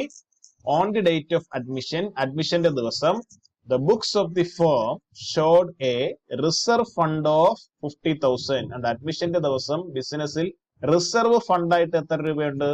50,000. Pass the journal entry to distribute the reserve fund. Reserve fund distribute ചെയ്യാനുള്ള ജേണൽ എൻട്രി എഴുതാൻ. അപ്പൊ ഒരു കാര്യം ചോദിച്ചോട്ടെ, ഈ റിസർവ് ഫണ്ട് എന്ന് പറഞ്ഞാൽ നമ്മുടെ അക്യുമുലേറ്റഡ് പ്രോഫിറ്റ് ആണോ അക്യുമുലേറ്റഡ് ലോസ് ആണോ? റിസർവ് ഫണ്ട് നമ്മുടെ എന്താണ്? അക്യുമുലേറ്റഡ് പ്രോഫിറ്റ് ആണ്. അക്യുമുലേറ്റഡ് പ്രോഫിറ്റ് വീതിക്കുമ്പോൾ എൻട്രി എന്താ? കണ്ടോ? Reserve fund. റിസർവ് ഫണ്ട് എന്ന് പറഞ്ഞാൽ ജനറൽ റിസർവ്. അപ്പൊ general reserve account debtor to old partners capital, അതല്ലേ നമ്മുടെ ജേണൽ എൻട്രി. അപ്പൊ reserve fund account debtor, reserve fund account debtor കണ്ടോ? അതായത് റിസർവ് ഫണ്ട് നമ്മുടെ ഫണ്ടാണ്, അത് നമ്മുടെ പ്രോഫിറ്റ് ആണ്. അത് വീതിക്കുമ്പോൾ ക്രെഡിറ്റ് ബാലൻസ് അല്ലേ പ്രോഫിറ്റിന് ഒക്കെ ഉള്ളത്. ഈ ക്രെഡിറ്റ് ബാലൻസ് ഉള്ള പ്രോഫിറ്റ് ഇല്ലാതാകാൻ വേണ്ടി അതിന് എന്ത് ചെയ്തു? ഡെബിറ്റ് ചെയ്തു. എത്ര അതിന്റെ എമൗണ്ട്? 50,000. ആരാ വീതിച്ചെടുക്കുന്നത്? Old partners. ഓൾഡ് പാർട്ട്നേഴ്സ് ആരൊക്കെയാ? മാലായും വിമലയും. ടു ഓൾഡ് പാർട്ട്നേഴ്സ് ക്യാപിറ്റൽ എന്നല്ലേ? അപ്പൊ ഓൾഡ് പാർട്ട്നേഴ്സിന്റെ പേരല്ലേ എഴുതേണ്ടത്? To Mala's capital, to Vimala's capital. 50,000 വീതിക്കണ്ടേ? 50,000 ഇൻറ്റു 3/5 ഉം 2/5 ഉം. 3/5 ആദ്യത്തെ ആൾക്ക് 1 വരും. എത്ര വരും? 3,000. സോറി 3,000 30,000. അപ്പൊ ആദ്യത്തെ ആൾക്ക് 30,000. 50,000-ൽ 30,000 ആദ്യത്തെ ആൾക്ക് കിട്ടിക്കഴിഞ്ഞാൽ ബാക്കി ഇനി എത്രയുണ്ട്? 20,000. ഇങ്ങനെയാണ് റിസർവ് ഫണ്ട് അല്ലെങ്കിൽ അക്യുമുലേറ്റഡ് പ്രോഫിറ്റ് നമ്മൾ എന്ത് ചെയ്യേണ്ടത്? വീതിക്കേണ്ടത്. അത് ക്ലിയർ ആയില്ല? Problem. Kavita and Radha are partners of a firm sharing profits and losses in the ratio 4:3. അപ്പൊ ഓൾഡ് റേഷ്യോ 4:3. 4:3 എന്ന് പറഞ്ഞാൽ 4/7 ഉം 3/7 ഉം. They admitted ദീപനെ പുതിയ പാർട്ണറായിട്ട് അഡ്മിറ്റ് ചെയ്യുന്നു 1/1/2019. On that date, അതേ ദിവസം their balance sheet showed, ഈ ബിസിനസിന്റെ ബാലൻസ് ഷീറ്റിനകത്ത് ഡെബിറ്റ് ബാലൻസ് എന്ന് കാണുമ്പോഴേ മനസ്സിലാവണം അത് ലോസ് ആണ്. കാരണം പ്രോഫിറ്റുകൾക്കെല്ലാം ക്രെഡിറ്റ് ബാലൻസ് ആണ്, ലോസിനാണ് ഡെബിറ്റ് ബാലൻസ്. ഷോഡ് ബാലൻസ് ഷീറ്റിനകത്ത് ഒരു ഡെബിറ്റ് ബാലൻസ് കിടപ്പുണ്ടെന്ന്. Balance sheet showed a debit balance of profit and loss account. കണ്ടോ? ബാലൻസ് ഷീറ്റിനകത്ത് ഒരു debit balance of profit and loss account കിടക്കുന്നു. എങ്കിൽ ഈ പ്രോഫിറ്റ് ആൻഡ് ലോസ് അക്കൗണ്ട് കിടക്കുന്നത് നിങ്ങളുടെ അസറ്റ് സൈഡിലാണോ ലയബിലിറ്റി സൈഡിലാണോ? ഡെബിറ്റ് ബാലൻസ് എന്ന് വരുമ്പോൾ തന്നെ അത് ഏത് സൈഡിലാണ്? അസറ്റ് സൈഡിലാണ്. അത് ലോസ് ആണ്. Being accumulated loss. കണ്ടോ? അവരെടുത്ത് പറഞ്ഞിട്ടുണ്ട് അക്യുമുലേറ്റഡ് ലോസ് ആണ്. എമൗണ്ട് എത്ര? 70,000. കണ്ടോ? On the asset side of balance sheet. ഏത് സൈഡില്? അസറ്റ് സൈഡിൽ. അപ്പൊ ബാലൻസ് ഷീറ്റിന്റെ അസറ്റ് സൈഡിൽ ഒരു പി ആൻഡ് എൽ അക്കൗണ്ട് കിടപ്പുണ്ട്. എത്ര? 70,000. നമുക്കറിയാം ബാലൻസ് ഷീറ്റിന്റെ അസറ്റ് സൈഡിൽ പി ആൻഡ് എൽ അക്കൗണ്ട് എന്നൊരു ഐറ്റം വന്നാൽ അത് നമ്മുടെ അക്യുമുലേറ്റഡ് ലോസ് ആണ്. അതിന് ഡെബിറ്റ് ബാലൻസ് ആണ്. ഈ ലോസിന് നമുക്ക് എന്ത് ചെയ്യണം? വീതിക്കണം. എങ്ങനെ അതിന്റെ ജേണൽ എൻട്രി വരുന്നത്? ഡെബിറ്റ് ബാലൻസ് ഉള്ളത് വീതിക്കുമ്പോൾ ഇത് ഇല്ലാതാകണ്ടേ? ഇത് ഇല്ലാതാകാൻ വേണ്ടി അതിന് എന്ത് ചെയ്യണം? ക്രെഡിറ്റ് ചെയ്യണം. അപ്പൊ അക്യുമുലേറ്റഡ് ലോസ് ആയ പി ആൻഡ് എല്ലിനെ നമ്മൾ എന്ത് ചെയ്യും? ക്രെഡിറ്റ് ചെയ്യും. പാർട്ട്നേഴ്സ് ക്യാപിറ്റൽ അക്കൗണ്ടിനെ നമ്മൾ എന്ത് ചെയ്യും? ഡെബിറ്റ് ചെയ്യും. കാരണം പാർട്ട്നേഴ്സ് വീതിച്ചെടുക്കുമ്പോൾ പാർട്ട്നേഴ്സിന്റെ ക്യാപിറ്റൽ അക്കൗണ്ട് കുറയും. ലോസ് അല്ലേ വീതിക്കുന്നത്? പാർട്ട്നേഴ്സിന്റെ ക്യാപിറ്റൽ അക്കൗണ്ടിന് ക്രെഡിറ്റ് ബാലൻസ് ഉള്ളത് കുറയാൻ വേണ്ടി എന്ത് ചെയ്യണം? ഡെബിറ്റ് ചെയ്യണം. അപ്പൊ ആരൊക്കെയാ പാർട്ട്നേഴ്സ്? കവിതയും രാധയും. പിന്നെ ഈ അക്യുമുലേറ്റഡ് പ്രോഫിറ്റും ലോസും വീതിക്കുമ്പോൾ ഒരിക്കലും അതിന്റെ ഒരു വിഹിതം പുതിയ പാർട്ട്ണർക്ക് കൊടുക്കരുത്. കാരണം പുതിയ പാർട്ട്ണർ ഇന്ന് വന്നവരാണ്. ഈ അക്യുമുലേറ്റഡ് പ്രോഫിറ്റും ലോസും പണ്ട് തൊട്ടേ നമ്മുടെ ബിസിനസ്സിൽ ഇരിക്കുന്നതാണ്. അത് പഴയ പാർട്ട്നേഴ്സിന് മാത്രം അർഹതയുള്ള സാധനമാണ്. അപ്പൊ ഓൾഡ് പാർട്ട്നേഴ്സിന് മാത്രമേ ഈ സാധനം വീതിക്കാവൂ. അപ്പൊ ജേണൽ എൻട്രി എങ്ങനെ വരും? ഓൾഡ് പാർട്ട്നേഴ്സിന്റെ ക്യാപിറ്റൽ അക്കൗണ്ടിനെ ഡെബിറ്റ് ചെയ്യുക, ഈ പി ആൻഡ് എൽ എന്ന് പറഞ്ഞ ലോസ് ഇല്ലാതാകാൻ വേണ്ടി അതിന് എന്ത് ചെയ്യുക? ക്രെഡിറ്റ് ചെയ്യുക. ജേണൽ എൻട്രി നമ്മൾ പഠിച്ചതല്ലേ? എന്താ partners capital account at to P and L account, ഇതല്ലേ അക്യുമുലേറ്റഡ് ലോസിന്റെ ജേണൽ എൻട്രി. അതേപോലെ തന്നെ എഴുതാം. പാർട്ട്നേഴ്സ് ആരൊക്കെയാ? കവിതയും രാധയും. Kavitha capital account debtor, Radha capital account debtor to profit and loss account. എത്രയാ profit and loss account? Loss എത്രയാ? 70,000. ഈ 70,000 ആണ് നമുക്ക് വീതിക്കേണ്ടത്. എങ്ങനെ? 4/7 3/7. അപ്പൊ ആദ്യത്തെ ആൾക്ക് എത്ര വരും നോക്കാം. 70,000 ഇൻറ്റു 4/7. 7 വെട്ടിപ്പോയി കഴിഞ്ഞാൽ ബാക്കി 40,000. അപ്പൊ കവിതയ്ക്ക് എത്ര വന്നു? 40,000 വന്നു. ബാക്കി ഇനി എത്രയുള്ളൂ? 30,000. ഇങ്ങനെയാണ് അക്യുമുലേറ്റഡ് ലോസ് വീതിക്കുന്നത്. അപ്പൊ അക്യുമുലേറ്റഡ് പ്രോഫിറ്റ് നമ്മൾ വീതിച്ചു, അക്യുമുലേറ്റഡ് ലോസ് നമ്മൾ വീതിച്ചു. ഇത് ചെറിയ ജേണൽ എൻട്രി മാത്രമാണ്. ഇനി ഇതെല്ലാം വെച്ചിട്ട് നമ്മൾ വലിയ ബാലൻസ് ഷീറ്റും ക്യാപിറ്റൽ അക്കൗണ്ടും ഒക്കെ വരയ്ക്കുന്ന വലിയ പ്രോബ്ലം നമ്മൾ ഇനി ചെയ്യും. ബാലൻസ് ഷീറ്റ് തന്നിട്ടുള്ള ഒരു പ്രോബ്ലം ആണ് അടുത്തത്. ഇങ്ങനെയായിരിക്കും നമ്മൾ പ്രോബ്ലം ചെയ്യുമ്പോൾ ഇനി നമുക്ക് തരാൻ പോകുന്നത് വലിയ പ്രോബ്ലങ്ങളിൽ. Ratnakumar and Arogyadas are partners in a firm sharing profits and losses in the ratio 3:2. അപ്പൊ ഒരു ഓൾ റേഷ്യോ തന്നിരിക്കുന്നു 3:2. 3:2 എന്ന് പറഞ്ഞാൽ 3/5 2/5. The balance sheet as on 31st March 2017 is as follows. ആ ഒരു ബാലൻസ് ഷീറ്റ് തന്നിട്ടുണ്ട്. ലയബിലിറ്റി സൈഡിൽ ക്യാപിറ്റൽ തന്നിട്ടുണ്ട് രണ്ടുപേരത്, രത്നകുമാറിന്റെതും ആരോഗ്യദാസിന്റെയും ക്യാപിറ്റലിന്റെ എമൗണ്ട് തന്നിട്ടുണ്ട്. ഇതാണ്ട profit and loss appropriation account എന്നൊരു ഐറ്റം കിടക്കുന്നുണ്ടോ? ഇതാണ് പ്രോഫിറ്റ് ആൻഡ് ലോസ് അക്കൗണ്ട് എന്ന് പറയുന്ന ഒരു ഐറ്റം ലയബിലിറ്റി സൈഡിൽ വന്നാൽ അത് അക്യുമുലേറ്റഡ് പ്രോഫിറ്റ് ആണെന്ന് നമ്മൾ പറഞ്ഞില്ലേ? അതാണ് ഈ ഐറ്റം. അപ്പൊ ഇതൊരു അക്യുമുലേറ്റഡ് പ്രോഫിറ്റ് ആണ്. Profit and loss appropriation account ഒരു 20,000. അടുത്തത് ജനറൽ റിസർവ് 5,000. അപ്പൊ വീണ്ടും അടുത്തൊരു അക്യുമുലേറ്റഡ് പ്രോഫിറ്റ് കിടപ്പുണ്ട്, ജനറൽ റിസർവ്. തീർന്നില്ല, വീണ്ടും ഒരു അക്യുമുലേറ്റഡ് പ്രോഫിറ്റും കൂടെ ഉണ്ട്, വർക്ക്മെൻ കോമ്പൻസേഷൻ ഫണ്ട്. അപ്പൊ ഈ പ്രോബ്ലത്തിനകത്ത് 3 അക്യുമുലേറ്റഡ് പ്രോഫിറ്റുകൾ ഉണ്ട്. ഒന്ന് profit and loss appropriation account, general reserve, workmen compensation fund. പിന്നെ സൺട്രി ക്രെഡിറ്റേഴ്സ് ആസ് യൂഷ്വൽ ആയിട്ട് സാധാരണ ബാലൻസ് ഷീറ്റിൽ വരുന്ന ഐറ്റം. പിന്നെ building, plant, furniture, debtor, stock, cash. അപ്പൊ ഇനി അസറ്റ് സൈഡിൽ നമുക്ക് അക്യുമുലേറ്റഡ് ലോസുകളൊന്നും ഇല്ല, ശരിയല്ലേ? കാരണം ഇവിടെ പ്രോഫിറ്റ് ആൻഡ് ലോസ് അക്കൗണ്ട് റേറ്റും ഇല്ലല്ലോ. David is admitted into a partnership. ഡേവിഡിനെ പാർട്ട്ണർഷിപ്പിലേക്ക് അഡ്മിറ്റ് ചെയ്യുന്നു 1/4/2017. Pass journal entry. Journal entry എഴുതണം. എന്ത് journal entry? To distribute the accumulated profit and reserve. Accumulated profit റിസർവും ഡിസ്ട്രിബ്യൂട്ട് ചെയ്യുന്ന ജേണൽ എൻട്രി എഴുതണം. എഴുതാൻ ജേണൽ എൻട്രി. ഓക്കെ, ഇവിടെ എത്ര അക്യുമുലേറ്റഡ് പ്രോഫിറ്റ് ഉണ്ട്? 3 അക്യുമുലേറ്റഡ് പ്രോഫിറ്റ് ഉണ്ട്. ഇത് 3ഉം കൂടെ ആര് വീതിച്ചെടുക്കും? Old partners വീതിച്ചെടുക്കും. അപ്പൊ ഈ 3 അക്യുമുലേറ്റഡ് പ്രോഫിറ്റ് ലയബിലിറ്റി സൈഡിൽ കിടക്കുന്നുണ്ട്. അതിന് ഏത് ബാലൻസ്? Credit balance. അപ്പൊ ക്രെഡിറ്റ് ബാലൻസ് ഉള്ള സാധനം ആരോഗ്യദാസും രത്നകുമാറും കൂടെ വീതിച്ചെടുക്കുമ്പോൾ ഈ സാധനം ഇല്ലാതാകണ്ടേ? ഈ ക്രെഡിറ്റ് ബാലൻസ് ഉള്ളത് ഇല്ലാതാക്കണമെങ്കിൽ നമ്മൾ അതിനെ എന്ത് ചെയ്യണം? ഡെബിറ്റ് ചെയ്യണം. അപ്പൊ നമ്മൾ ഒന്നാമത്തെ ഐറ്റം ഏതാ? P and L. ഞാൻ ഷോർട്ടായിട്ട് എഴുതുന്നുള്ളൂ. Appropriation account debtor. എത്ര എമൗണ്ട്? 20,000. ജനറൽ റിസർവ് അടുത്ത ഐറ്റം. അപ്പൊ ജനറൽ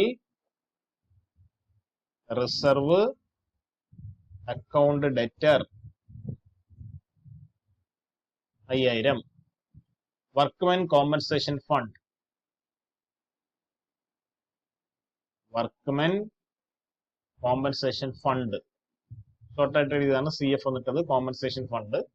അക്കൗണ്ട് ഡെറ്റർ എത്ര എമൗണ്ട്? 15,000. അപ്പൊ 20, 25, 25, 15, 40. അപ്പൊ മൊത്തത്തിൽ 40,000 രൂപയാണ് ഓൾഡ് പാർട്ട്നേഴ്സിന് വീതിച്ചെടുക്കേണ്ടത്. അപ്പൊ 2 ഓൾഡ് പാർട്ട്നേഴ്സ് ആരൊക്കെയാ?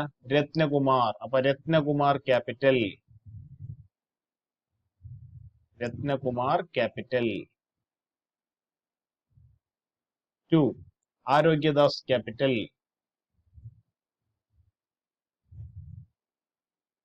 ആരോഗ്യദാസ് ക്യാപിറ്റൽ 40,000 നമുക്ക് വിധിക്കാം. 3:5 ഇൻറ്റു 3/5. ആദ്യത്തെ ആൾക്ക് 40,000 ഇൻറ്റു 3/5 ചെയ്യുമ്പോൾ എത്ര വരും? 24,000. അപ്പൊ ആദ്യത്തെ ആൾക്ക് കിട്ടിയ എമൗണ്ട് 24,000. പോയിട്ട് ബാലൻസ് എത്ര ഉണ്ടാവും? 16,000 ഉണ്ടാവും. കാരണം 40,000 രൂപയല്ലേ വീതിക്കുന്നത്. നിങ്ങൾ 40,000 2/5 ചെയ്താലും 16,000 കിട്ടുള്ളൂ. കണ്ടോ? അപ്പൊ ഇങ്ങനെയാണ് ലയബിലിറ്റി സൈഡിൽ കിടക്കുന്ന ഈ ഐറ്റംസ് നമ്മൾ എന്ത് ചെയ്യുന്നത്? വീതിക്കുന്നത്. ഇനി അടുത്ത നമുക്ക് അറിയേണ്ടത്, ഇപ്പൊ നമ്മള് ഈ അക്യുമുലേറ്റഡ് പ്രോഫിറ്റും ലോസും വീതിക്കുന്ന ജേണൽ എൻട്രികളെ പഠിച്ചു. ഈ ജേണൽ എൻട്രികളെല്ലാം എഴുതിയതിനു ശേഷം നമുക്ക് ഒരു പാർട്ട്നേഴ്സ് ക്യാപിറ്റൽ അക്കൗണ്ട് എന്ന് പറയുന്ന ഒരു അക്കൗണ്ട് നമ്മൾ ഈ പ്രോബ്ലത്തിൽ പ്രിപ്പയർ ചെയ്യും. ഈ പാർട്ട്നേഴ്സ് ക്യാപിറ്റൽ അക്കൗണ്ട് പ്രിപ്പയർ ചെയ്യുമ്പോൾ ഈ അക്യുമുലേറ്റഡ് പ്രോഫിറ്റ് ലോസിന്റെ ജേണൽ എൻട്രികളെല്ലാം നിങ്ങൾ പാർട്ട്നേഴ്സിന്റെ ക്യാപിറ്റൽ അക്കൗണ്ടിൽ പോസ്റ്റ് ചെയ്യണം. അപ്പോൾ ഞാനൊരു പാർട്ട്നേഴ്സിന്റെ ക്യാപിറ്റൽ അക്കൗണ്ട് ഇവിടെ വരയ്ക്കുകയാണ്.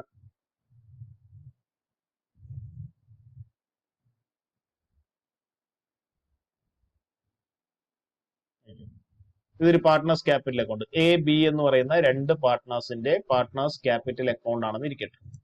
ഞാൻ ഇവിടെ ഒരു ജേണൽ എൻട്രി അത് എഴുതുന്നു. Reserve account debtor to S capital to B's capital. Amount 5,000, എക്ക് 3,000, ബിക്ക് 2,000. ഒരു എക്സാമ്പിൾ എഴുതുക. അതായത് ഒരു റിസർവ് എയും ബിയും കൂടി ഇപ്പൊ എന്ത് ചെയ്തു? വീതിച്ചെടുത്തു. അപ്പൊ ഇതെല്ലാം എന്റെ ജേണൽ എൻട്രി. ലയബിലിറ്റി സൈഡിൽ കിടക്കുന്ന അക്യുമുലേറ്റഡ് പ്രോഫിറ്റ് വീതിക്കുമ്പോൾ reserve account debt to S capital to B's capital. Okay, reserve account debt to S capital to B's capital എന്ന് പറയുന്ന ഈ ജേണൽ എൻട്രി ഈ ക്യാപിറ്റൽ അക്കൗണ്ടിൽ എങ്ങനെ പോസ്റ്റ് ചെയ്യുന്നത്? ക്യാപിറ്റൽ അക്കൗണ്ടിൽ ഇത് പോസ്റ്റ് ചെയ്യുമ്പോൾ ബൈ റിസർവ് എന്ന് വരില്ലേ? By reserve. ജേണൽ എൻട്രി ലെഡ്ജറിലേക്ക് പോസ്റ്റ് ചെയ്യാനൊക്കെ അറിയാമല്ലോ, അത് നമ്മൾ +1 പഠിച്ചിട്ടുള്ളതാ. അപ്പം ക്യാപിറ്റൽ അക്കൗണ്ടിൽ റിസർവ് ബൈ റിസർവ് എന്ന് എഴുതി. എക്ക് എത്ര? 3,000. അപ്പൊ എയുടെ കോളത്തിൽ 3,000. ബീസ് ക്യാപിറ്റൽ, ബിക്ക് എത്ര? 2,000. ഇങ്ങനെയാണ് അക്യുമുലേറ്റഡ് പ്രോഫിറ്റിന്റെ ജേണൽ എൻട്രികൾ നിങ്ങൾ ക്യാപിറ്റൽ അക്കൗണ്ടിൽ പോസ്റ്റ് ചെയ്യേണ്ടത്. കാരണം ക്യാപിറ്റൽ അക്കൗണ്ടിലേക്ക് അക്യുമുലേറ്റഡ് പ്രോഫിറ്റിന്റെ എൻട്രി പോസ്റ്റ് ചെയ്യുമ്പോൾ അത് ക്യാപിറ്റൽ അക്കൗണ്ടിന്റെ ക്രെഡിറ്റ് സൈഡിലേ വരും.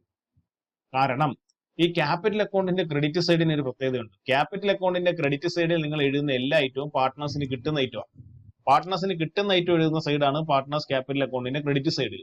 പാർട്ട്ണർ അങ്ങോട്ട് കൊടുക്കുന്ന എമൗണ്ടുകളെല്ലാം എഴുതുന്ന സൈഡാണ് പാർട്ട്നേഴ്സ് ക്യാപിറ്റൽ അക്കൗണ്ടിന്റെ ഡെബിറ്റ് സൈഡ്. പ്രോഫിറ്റ് വീതിക്കുക എന്ന് പറഞ്ഞാൽ അതിന്റെ ഒരു വിഹിതം അവർക്ക് കിട്ടുക എന്നല്ലേ? അപ്പൊ ഈ റിസർവ് വീതിക്കുമ്പോൾ അക്യുമുലേറ്റഡ് പ്രോഫിറ്റുകളെല്ലാം വീതിക്കുമ്പോൾ അത് പാർട്ട്നേഴ്സ് ക്യാപിറ്റൽ അക്കൗണ്ടിന്റെ ഏത് സൈഡിലേ വരൂ? ക്രെഡിറ്റ് സൈഡിലേ വരൂ. ജേണൽ എൻട്രി പോസ്റ്റ് ചെയ്യുമ്പോൾ അങ്ങനെയല്ലേ വന്നത്. ഇനി ഒരു നമുക്ക് അക്യുമുലേറ്റഡ് ലോസിന്റെ ഒരു ജേണൽ എൻട്രി എഴുതാം. A's capital account debtor B's capital account debtor to profit and loss account. A's capital ഒരു 1,500, ബീസ് ക്യാപിറ്റൽ ഒരു 1,500, മൊത്തത്തിൽ 3,000 രൂപ. ഇതൊരു അക്യുമുലേറ്റഡ് ലോസ് വീതിക്കുന്ന എൻട്രിയാ, ശരിയല്ലേ? അക്യുമുലേറ്റഡ് ലോസ് വീതിക്കുന്ന എൻട്രി ഇങ്ങനെയല്ലേ വരത്തുള്ളൂ? Partners capital account debtor to accumulated loss. അപ്പൊ നോക്കി, ഈ ജേണൽ എൻട്രി നമുക്ക് പാർട്ട്നേഴ്സ് ക്യാപിറ്റൽ അക്കൗണ്ടിൽ പോസ്റ്റ് ചെയ്താൽ എങ്ങനെ വരും? പാർട്ട്നേഴ്സ് ക്യാപിറ്റൽ അക്കൗണ്ടിന്റെ ഡെബിറ്റ് സൈഡിൽ to profit and loss account. Capital അക്കൗണ്ടിന്റെ ഡെബിറ്റ് സൈഡിൽ വരില്ലേ entry? To profit and loss account. ആദ്യത്തെ ആളുടെ എത്രയാ? 1,500. രണ്ടാമത്തെ ആളുടെ 1,500. കണ്ടോ? അപ്പൊ അക്യുമുലേറ്റഡ് പ്രോഫിറ്റ് നിങ്ങൾ വീതിച്ചാൽ അത് ക്യാപിറ്റൽ അക്കൗണ്ടിന്റെ ഏത് സൈഡിൽ വരും? ക്രെഡിറ്റ് സൈഡിൽ വരും. അക്യുമുലേറ്റഡ് ലോസ് ആണ് നിങ്ങൾ വീതിക്കുന്നതെങ്കിൽ അത് ക്യാപിറ്റൽ അക്കൗണ്ടിന്റെ ഏത് സൈഡ് വരും? ഡെബിറ്റ് സൈഡ് വരും. അത് പറയാൻ കാര്യം എന്താന്ന് വെച്ച് കഴിഞ്ഞാൽ, ആദ്യത്തെ വലിയ പ്രോബ്ലം ചെയ്യുമ്പോൾ നമ്മൾ ഈ ജേണൽ എൻട്രി എല്ലാം എഴുതും. ജേണൽ എൻട്രി എഴുതിയിട്ട് ഈ ക്യാപിറ്റൽ അക്കൗണ്ടിൽ ഇങ്ങനെ പോസ്റ്റ് ചെയ്യും. പിന്നീട് അങ്ങോട്ട് പോകുമ്പോൾ ജേണൽ എൻട്രി നമ്മൾ എഴുതില്ല. ജേണൽ എൻട്രി എഴുതാതെ ബാലൻസ് ഷീറ്റ് വെച്ച് നമ്മൾ നേരിട്ട് അങ്ങ് ക്യാപിറ്റൽ അക്കൗണ്ട് അങ്ങ് വരയ്ക്കും. അപ്പൊ അക്യുമുലേറ്റഡ് പ്രോഫിറ്റും അക്യുമുലേറ്റഡ് ലോസും എടുത്ത് ക്യാപിറ്റൽ അക്കൗണ്ടിലേക്ക് എഴുതുമ്പോൾ അത് ഏത് സൈഡ് എഴുതണമെന്ന് കറക്റ്റ് ആയിട്ട് അറിയണം. മനസ്സിലായോ? അക്യുമുലേറ്റഡ് പ്രോഫിറ്റ് എഴുതേണ്ടത് ക്യാപിറ്റൽ അക്കൗണ്ടിന്റെ ക്രെഡിറ്റ് സൈഡിലാണ് വീതിക്കേണ്ടത്. അക്യുമുലേറ്റഡ് ലോസുകളെല്ലാം വീതിക്കേണ്ടത് ക്യാപിറ്റൽ അക്കൗണ്ടിന്റെ ഡെബിറ്റ് സൈഡിൽ. ക്ലിയർ ആയല്ലോ?